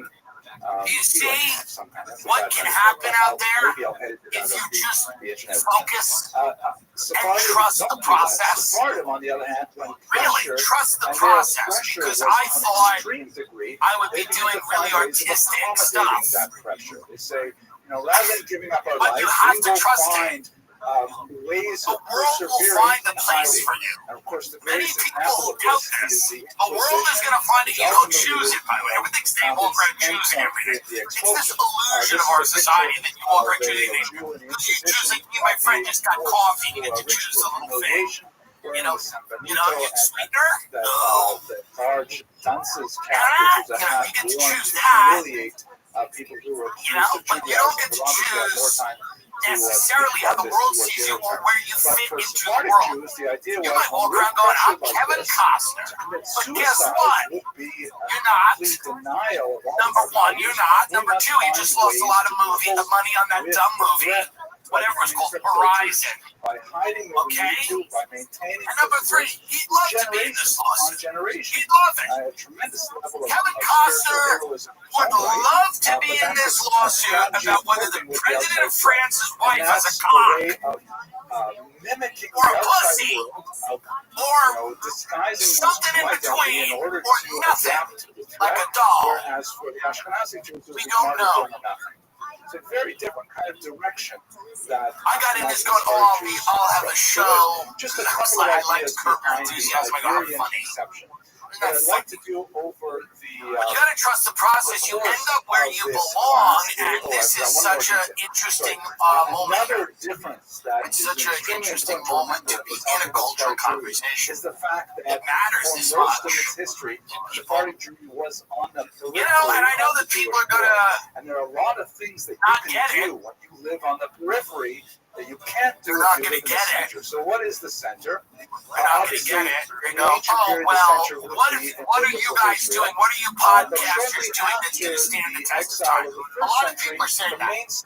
What are you? And my answer to that is fascism. That will. I'm pretty sure that'll last for a few years. But I can't. I love ethos. I mean, I cannot stop with ethos. I'm telling you right now, when you live so close to you, you can't help but think about the future. Your family be prepared financially if anything were to happen to you. The last thing you want your family to worry about is how they're going to pay the bills. With your life insurance from ethos, your family's protected. I've talked to so many of my friends about doing it, and they've all done it. And they're all secure, and they're sleeping sound because they know their family is going to be taken care of. The traditional life insurance process is complicated, but ethos makes it easy. It's an online platform that can make getting life insurance fast. Protect your family's future in minutes, not months. There's no complicated process. It's 100% online. No medical exam required. You can just answer a few health questions, get a quote in as little as 10 minutes. You get same-day coverage without ever leaving your house. Life insurance is more affordable. And you think with ethos, you can get a free quote and customize your rate and fix your budget. You can get up to $3 million in coverage. Some policies as low as $2 a day billed monthly. Protect your family with life insurance from Ethos. Get your free quote at ethos.com/GIM. That's ethos.com/GIM. I don't love this takeover of the this militarized police. I don't love it. I do understand we have a crime problem in cities. I'm not lying to it. I get it. I see people all the time, and I go, that's a problem. Not in a racial way.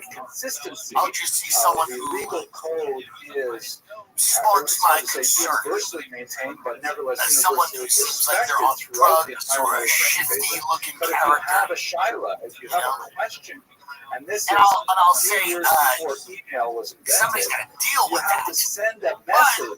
But it's got to be the cops, right? We don't need National Guard, or do we? I don't know that we do. You have to wait years till the message gets all the stuff that's happening right now, the militarized police. Back to you in Spain. The Palantir building the list. I don't love all of this. It seems like the precursor to the next thing. Here's our historiography. And the next thing might be much worse than this earliest one. settlement, which is maybe not. up until the But Muslim conquest of 711. What is this? Big Balls got beat up. Elon Musk's guy got beat up. And then now we've got the military in D.C. because he tried to help a carjacking victim. Well, that's your first mistake. I don't get involved. So that's going to be today's lecture, and next week's lecture will be focused on those two periods. So this guy Big Balls, Edward Corsentine, he does something heroic. I think he tries to help carjacking victims. Here's why I'll never help anyone. Ready? A friend of mine helps a woman getting hassled on the train. A guy takes out a knife or a box cutter, I forget. It doesn't matter. He slices my friend's face. My friend then is in court with this guy. The chick he was helping goes and testifies on behalf of the guy who was roughing her up. Until the expulsion of 1492. That was all I needed to hear. For the, a 19-year-old man known as Big Balls, who played a key role in the DOGE initiative to shrink the government, was assaulted over the weekend in Washington. He was assaulted by 10 juveniles near DuPont Circle around 3 a.m. on Sunday, according to a police report. Two 15-year-olds were arrested as they attempted to flee the scene. A black iPhone 16 valued at $1,000 was also reported stolen. President Donald Trump posted a photo on his social media. For most of his life, a scholar at the University of Washington. This kid, not a kid, actually. I think he tried to help a carjacking victim, and then he was assaulted by all these children. Well, that's what happened. Corsican told the officers the assailants approached him outside his vehicle while he was with a woman, identified in the report as his significant other, and made a comment about taking it. What we call Yerida Hadoros, the decline of the generation. He told officers that he got the other person this thing in his 20s, back in the 1930s, and there was no problem to write a scholarly monograph. He's hanging out in French, German, outside of his car with a woman, whatever, and not translate them. Because you figured everybody who's reading these. Supposedly, Elon Musk tweeted, a gang of about a dozen young men tried to assault a woman in her car at night in D.C. I don't know if that's true. Language, like English or something like that. So, the Big Balls guy is saying he was standing by his car. Work of great scholarship from an era and he was saying, kind of polygon. A bunch of kids went up to him, and they're like, we're going to steal your car. Whatever. The point is, I don't know if he's heroic anymore. I'm not saying that's, I mean, whatever. He fought back against these children. Good for him. First of all, when did the Jews come to Spain? Children. So we have a series of violent children running around the cities. That Spanish Jews like to so against that. But we have I crusaded for years, well not years, but months against that white gang in Arizona, the Gilbert Goats. Roaming the bands of children that are violent are a problem, and I think they should go to the Ukraine. And I've said that. And I don't. Until France. So now, having seen that, is what Israel's doing bad? Jews who were exiled from Jerusalem, Asher Sfarad, who are in Sfarad. Like, wow, that's it's all over, right? There's a reference right there in the Bible. My point is this: it's a violent city. These are violent cities. The cities are violent, folks. They're just violent. What are you gonna do? I don't know that you can, but you gotta beef up the police force. You want the military. No one's gonna want to visit this country. Tourism's already dropping. Because hotel rooms are down like 33%. Nobody wants to be in a city where there's military everywhere. It's like after 9/11. That's Farad. It wasn't like great when there was just people like National Guard walking around for years after 9/11. It gives you this eerie feeling. I don't think anybody wants to really visit a city where there's just going to be like National Guard everywhere. Names from the Bible to various places. I mean, what reason? There's no reason. I mean, this is now, if you visit America, this is what you see. By the way, make this louder. If you visit the United States of America on a summer trip, this is what you get. But that could be, I don't know, out of Cyprus. It could be Boca Raton. We don't know. It just says Farad. So the problem is etymologically. Who says it's Farad? What are they doing? I mean, you really listen. You need cops, but you don't just have cops. You put the military everywhere in the city. It's like this country really does have a fascist kind of wet dream where they like the idea of the military so much. Now, we don't need a military. I respect the people in the military. They've done things that are genuinely heroic. But, like, no one in America fantasizes about the military, like, saving those girls from the Texas camp. No one thinks that, like, no one thinks of the military or the National Guard being used in that capacity. Of like, oh, there's a girl being taken in the river. Got her. No one thinks that. Everyone thinks about it like these guys just bashing the skull of someone to Spain. on the street. They may be etymologically related, And but not everybody, necessarily nobody historically. thinks that that will So ever we be don't them. have Like good connections, but here's one fun nobody. one, by the way. It's like when all the canceling was going on, and the people that were on the, on the top were like getting people fired and trying to get, so you have these kind their of fanciful banks, things, banks which them. is interesting. The cancel culture is kind of goofy when we think about it Let's go to now. something a little more But in serious. the height of it, there were people that were losing their livelihoods, their lives. They couldn't get early Jewish bank historian account. It was Moshe crazy. They were not able to earn any money. People wanted them to not be on Uber. Like, and these weren't the craziest people. Most people that said something on Twitter, somebody didn't like, wrote an article someone didn't like.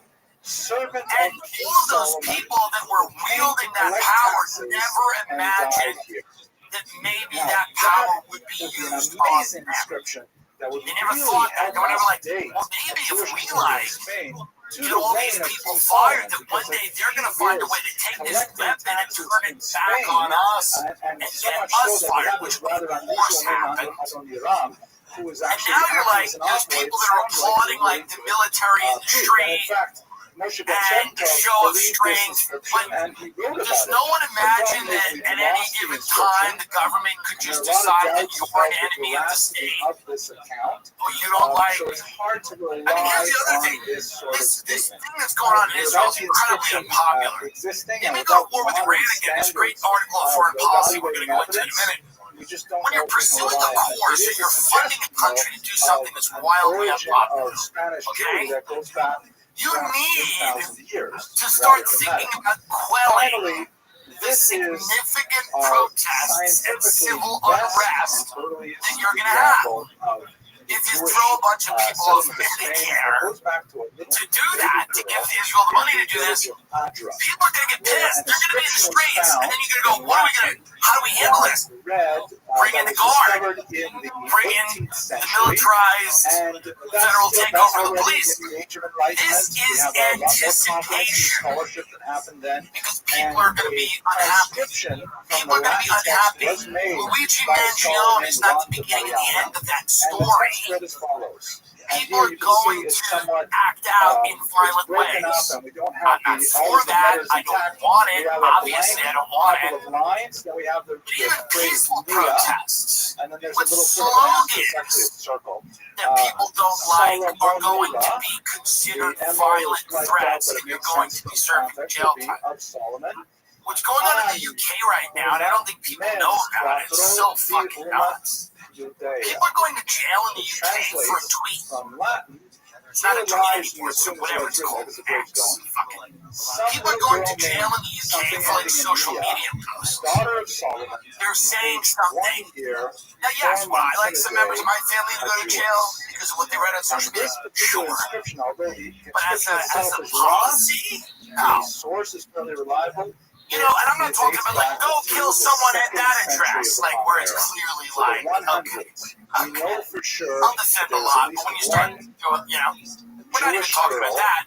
We're talking about people that are voicing an opinion that people might consider anti-immigrant or anti-Semitic, going to a jail because of something they wrote. Get that up. That is happening all the time in the UK.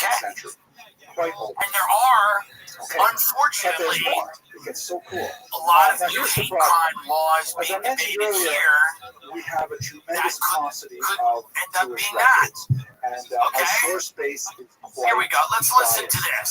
This is partially due to the fact that Spain is, once again, the 20 months. Right? There was like no Chinese anywhere in the Iberian Peninsula. So who moved out there? You only have 20 months, Facebook post, jail. Almost everything we know about Spanish Jewry comes from church records. And we'll look at some of them. So here's a fascinating passage from the book of Romans in the New Testament. That's, if you're not familiar with it, if you go to a hotel room, you open up the drawer, headstand, you find a book there, you flip the it's like a Tanakh, and there's something added at the end. That's what that is. So, St. Paul, who was famous for traveling throughout the Mediterranean basin, the guy said, I don't want immigrant trafficking in kids. Would I have said that? No. Is that the most articulate thing? Is my answer. Hold on. which is in.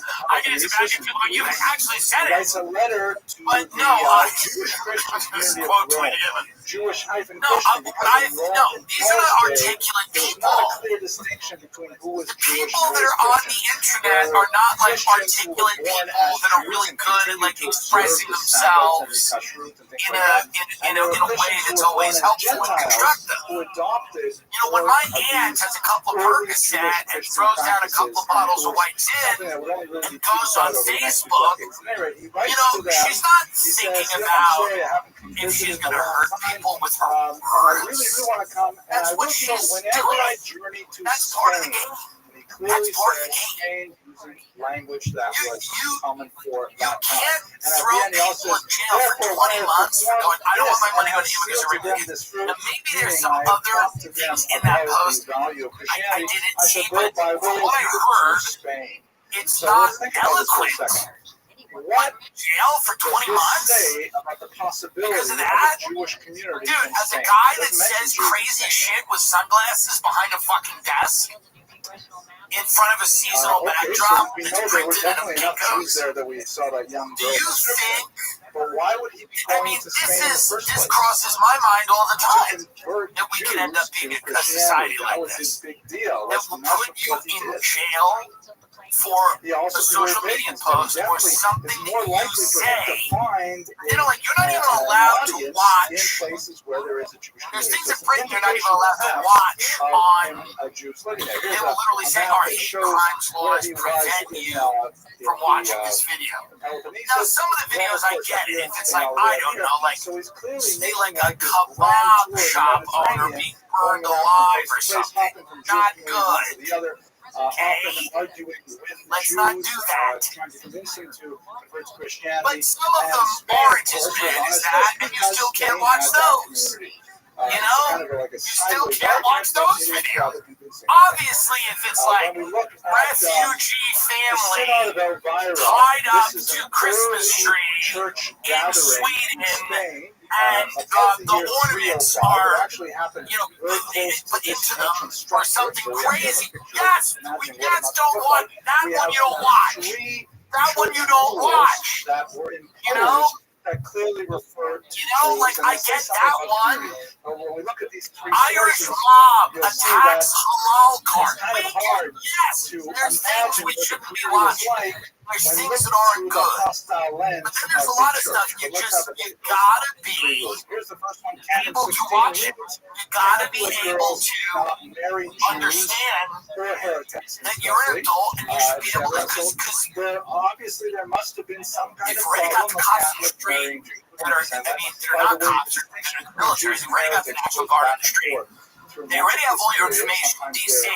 And now they just get to decide what is and isn't over the line. That should scare everybody to fucking nuts. If this doesn't scare you, you're nuts. You could still say, like, all of these things that Alex Jones, you know, I've had Alex on, I like Alex, all these things that Alex Jones was like worried about when I listened to him in the late 90s, early 2000s are coming to fruition. And, you know, I don't know where he is on all of that stuff, but like, I know he's a big fan of Trump, but like, this is everything Alex Jones always talked about. Military in the street. The FEMA camp, the tech company that monitors everything, the surveillance, this is all of that. I mean, not to sound like a fucking nut, this is everything a crackhead. And I don't even mean a crackhead like crack, but a guy smoking weed in a room with a fucking black light and a fucking, insane clown posse tattoo on his arm. I'm thinking very specific guy I was friends with.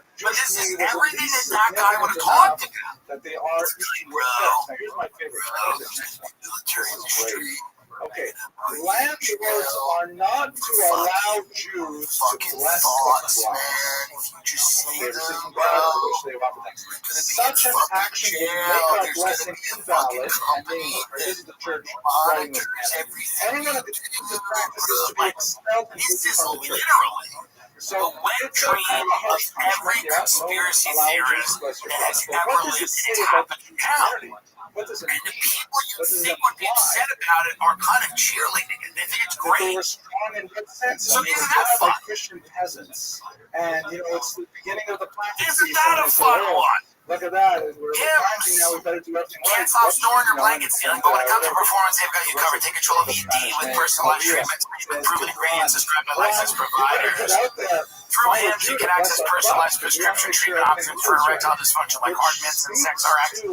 Plus, climate control and prescribed HIMS offers access to ED treatment options ranging from hard mints, trust HIMS, generics, that cost 95% less than brand names. This isn't one size fits all that forgets you in the waiting room. Get your health and goals put first. With real medical providers making sure you get what you need and the results. You get simple online access to personalized, affordable care for ED, hair loss, weight loss, and more. Visit hims.com/Tim. I mean, they got it all here, folks. That's hims.com/Tim for free online. Visit hims.com/Tim and it rhymes. Actual price will depend on products and subscription plan, feature products, and compounded drug products, which the FDA does not approve or verify for safety, effectiveness, or quality. Prescription required. See website for details, restrictions, and important safety information. Miami La Quinta went viral after video shows weird virtual check-in with remote receptionists. I will say one thing about the hotel check-in process right now. It is the least pleasurable thing that you do as an adult outside of a doctor's office. A hotel check-in, for whatever reason, so terrible. It is so fucking long. It takes a lot of time. So what exactly is annoying? You're asked to produce all kinds of things. You're asked meaningless questions. Back and forth. They ask you if you need for them, if they need to explain to you, like what an elevator is. They're completely, usually, not always, but they're like treating you like a child. And yet they also can't do anything at the thing. Like, you're like, can I extend my this? Can I do this? Can I do that? No, we can't do any of that. That's all done through reservations. I can't do it. I can't do it. I'll pay a little extra. Can you upgrade the room? I can't do any of that. I can't do any of that. I'm a prisoner. I am being filmed. I cannot do anything. I am at this desk. I can only check you in. This is done. So of all of the different processes that are going to get automated, that one, and it's already happening. I already know people that show up at these hotels and they tap on the phone and it opens the door. It's already going in that direction. But let's check out this. This is a virtual hotel check-in, which, by the way, right now I'm set ready. It's not that bad. I've had much worse in person. Let's take a look at this. Jesus than the Catholics did. The Catholics wanted to maintain that they were somehow united in a Trinity together with the Holy Ghost. I have no idea what this actually means, but the Catholic doctrine was very much mapped into the identity, meaning that we have a Trinity of these things, whereas the Arians wanted to say no, there was clearly a hierarchy. It was God the Father, Jesus the Son, and this made a big difference to them. So while they were Arians, the Jews were actually fairly well treated. It was considered a heresy by the Catholics in 325. What's so bad about that? He's Indian? Arianism was officially that's not a high-end decried hotel. as a heresy by the Catholic Church. But Jews did fairly but well. I understand what people should keep to say. We're not hiring an American to do that job. We're not going to put a physical American in that job. We're going to have someone do it from another country. Outlaw that, by the way. If Trump's going to rip all these people out of a high school graduation, outlaw that. Lakeitha shouldn't be able to do that. And by the way, that was not even that bad either. But if you're going to be all America first, outlaw that. Outlaw Lakeitha hiring a guy who's probably in the next room. He's like, I'm not in India. He's like, I'm sitting in the next room. He's just in an air-conditioned room with a Lakeitha. But that shouldn't be allowed. You shouldn't be able to just hire some dude to sit in India and check fucking and that happens people into a Lakeitha to go cheat on their wife. You should have to look at in the eyes of American citizens at the Lakeitha. You should have to.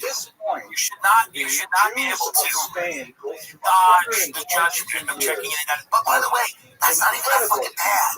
That's not that bad at all. I've got so much worse check-ins with an actual physical human being standing in front of you as their deliverers. It's so much from the worse. newly Catholic That's fucking. regime. I don't even know what To be people sure, are pissed off about with that. Known as That the seal of one was the fine. is Maybe they're mad because the that Visigoth it's not an American had for job. several What are hundred people mad years about? flouted the Catholic Church Let's see what and people are maintained angry a about. heretical movement. When they decided to return to the fold, I don't even get it. I don't know what would bother people other than the fact that by it is just how Catholic they were. And in their this is beyond ridiculous. That's wild. Got to keep it local, fam. And this is in fact what they did. Well, that okay. Period of the reason for a desk is like having a doorman in an apartment building. Security. I wouldn't feel safe in a hotel with staff this lean. There is no authority. It's like a bus stop. It's a La Quinta. What do you think it is? Says, you're checking into a La Quinta hotel. What kind of experience do you think you're going to get? This is, what do you think, I love when somebody goes security. You think someone in a La Quinta is going to save you if something bad happens to you? You think a guy making $7 or $8 an hour at a La Quinta is going to see if a shady character walks in the hotel? Best case, they call the cops and run out the back. Gotta come fucking save you, idiot. You think life's a movie? Everybody's a goddamn hero? Which can really be brought back.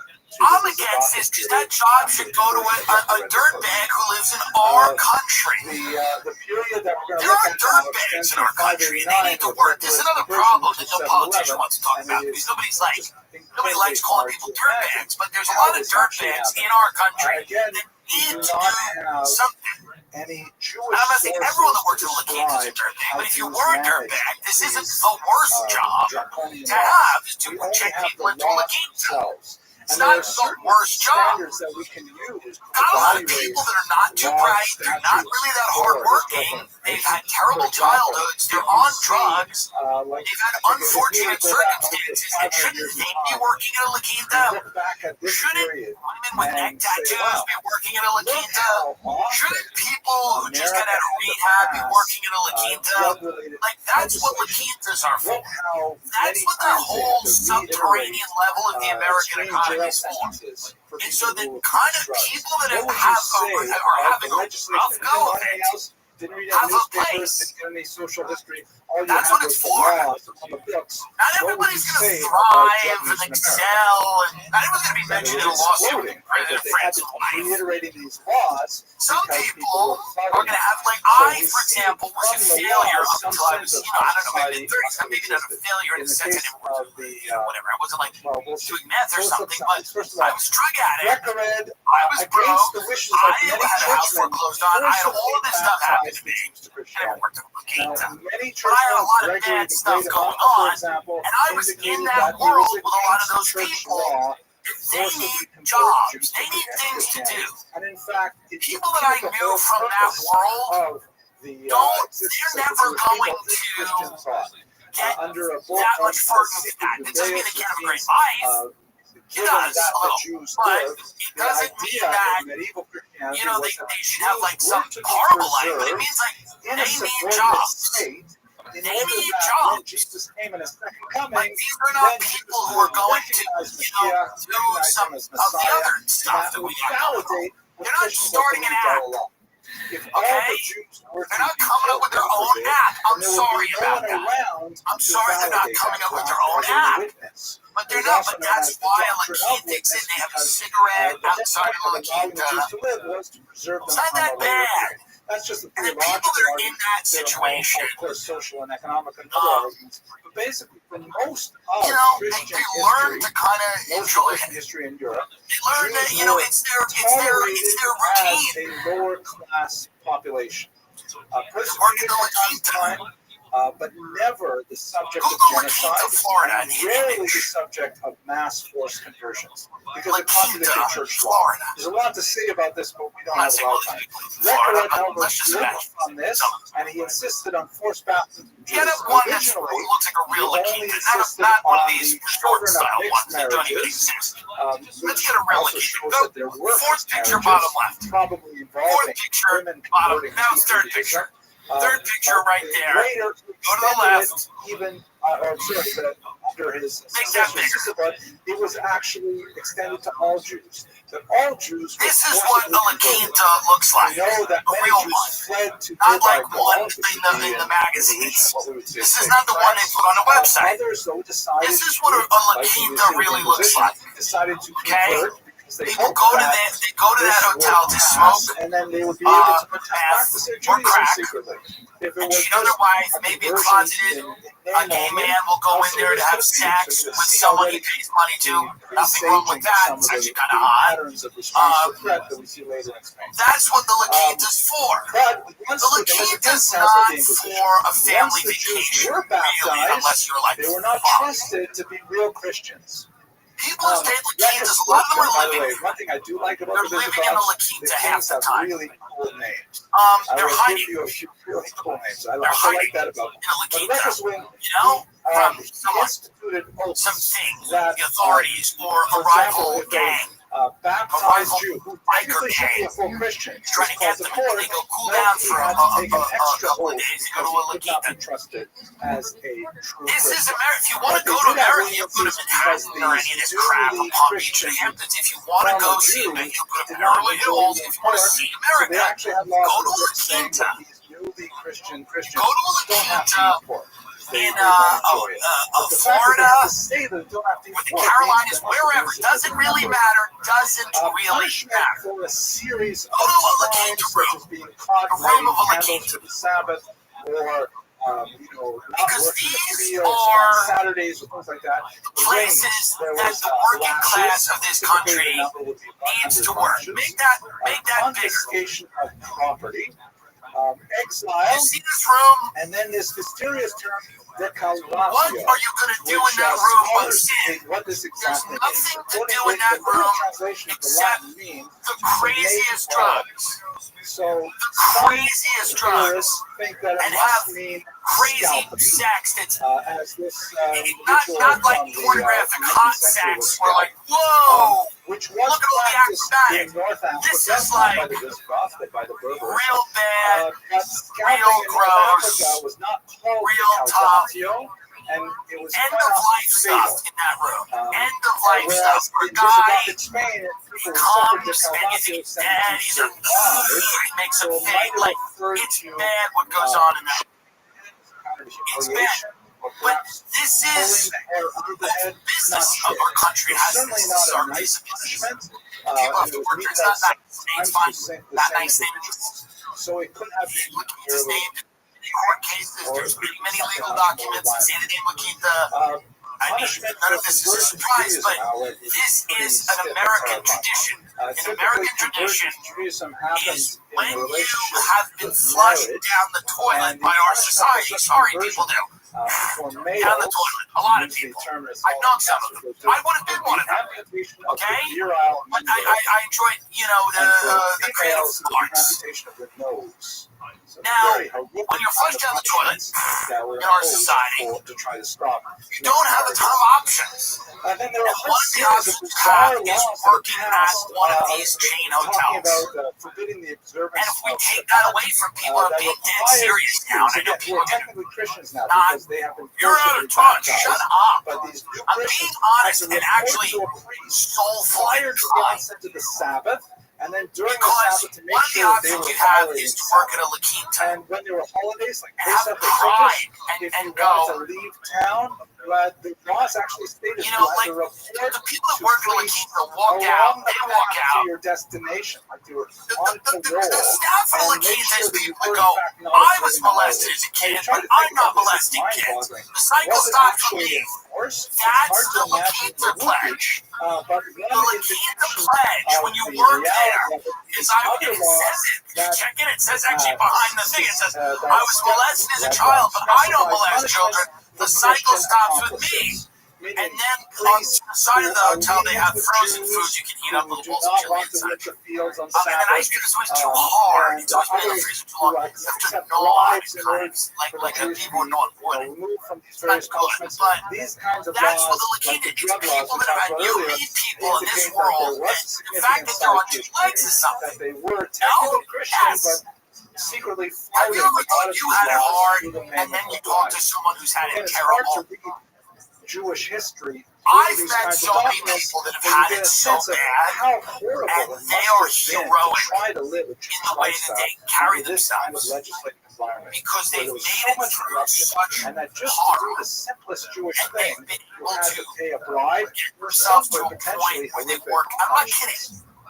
They work at a So grocery store that's this or awful a period little inn. from 7-Eleven, Not like a sorry, from not 589 nice kind of to place. But like, you know what I mean? I'm just using the word inn as a placeholder for another thing. I don't mean like and the that's inn the in Washington or any of these stunning properties in Jewish mountains. I mean like a little shit box the Iberian Peninsula in North Africa. The fact that's the greatness of America. The greatness of America is not like, oh, we're so tough to get the military in the street. The greatness of America is that the children that we have drugged and molested and beaten to death can work in hotels in our country. We have from this period. It actually is. The weakness of the sources and almost That's everything we what have it is. comes from Jesus said it. You've done for the least of us, you've done also for me. But we To the do Bible. have a few inscriptions and a few That's other what pieces of data is that our give us country a is sense of what people the that entire had it Jewish really life is. bad, cancer We know that clusters, the living by language power was lines, school originally shootings, Hebrew, molestation, indicating beatings, also satanic cults, ancient drugs, civilization. gangs,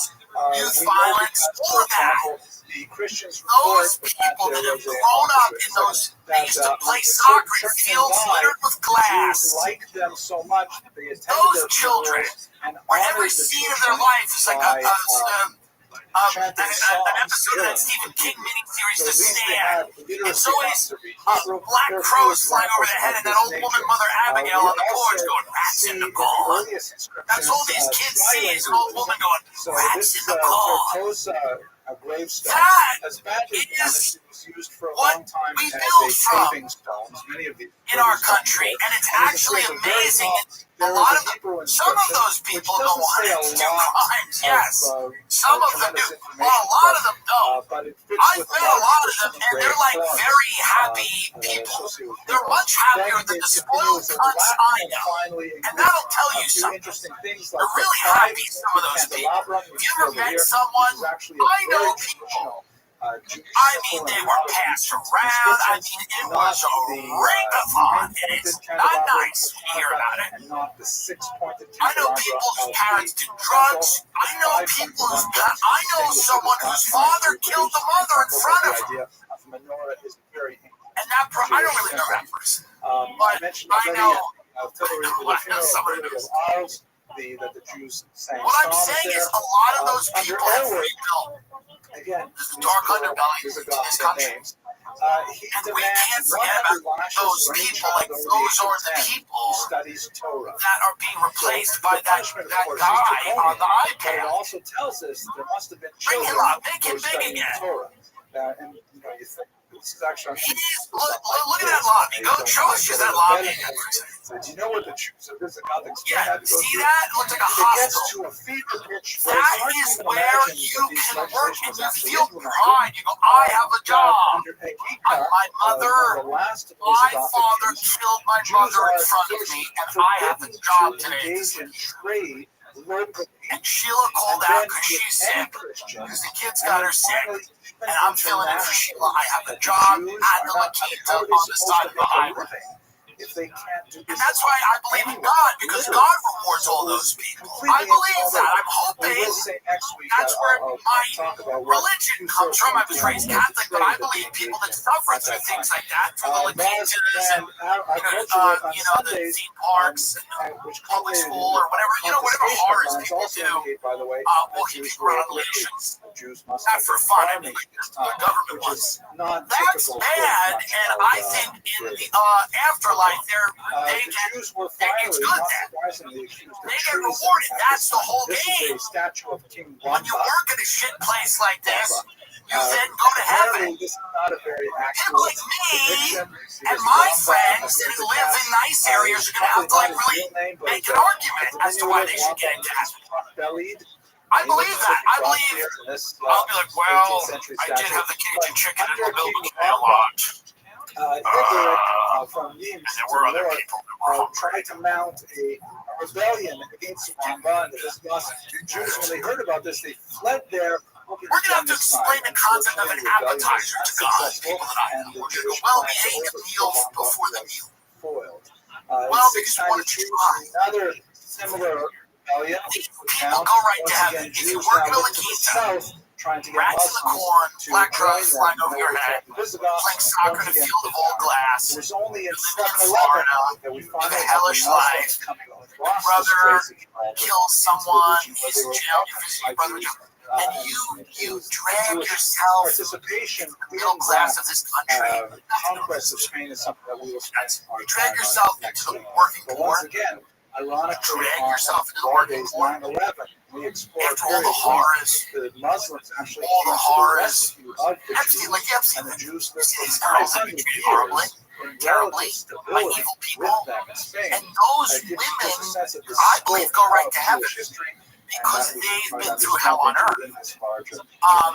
I thank you very much for your attention and your interest. I look forward to a fantastic semester with you. Myself included, also people. There's only 2 people.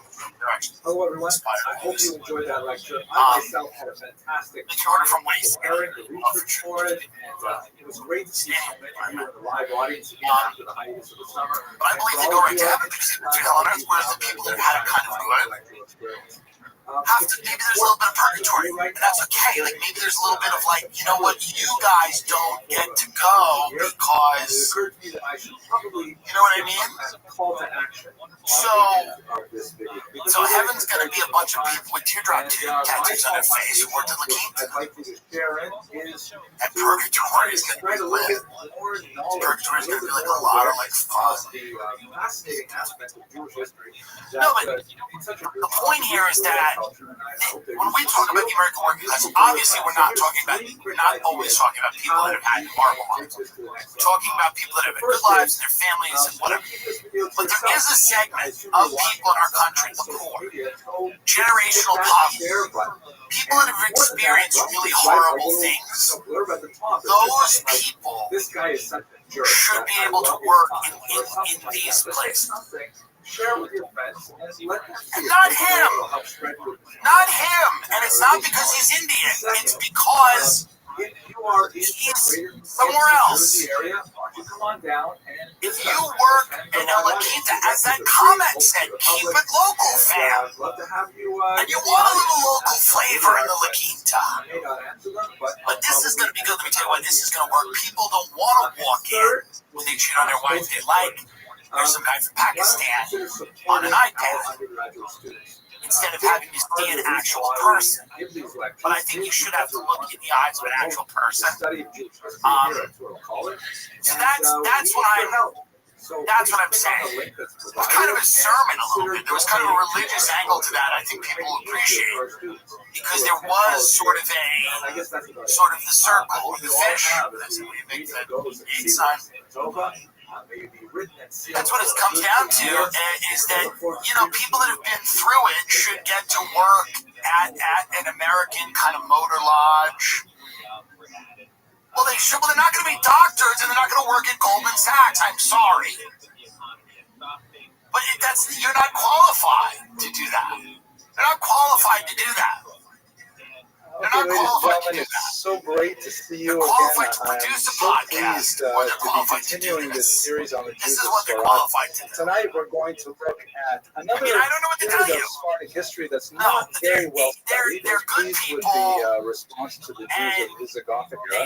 We're going to look at a foundational couple of centuries when the Iberian Peninsula population of Jews began to move from being a peripheral and minority culture they replaced her with a guy. They're not going to say guy, but I'm not going to say what they really say. With a guy from India who's now checking people in, and Becky is now working at the Carl's Jr. To about 9:10, and then when Becky leaves the Carl's Jr., here's the problem, man. A truly remarkable character If you fall that from we'll La speak Quinta, about next Monday night, next week, God willing.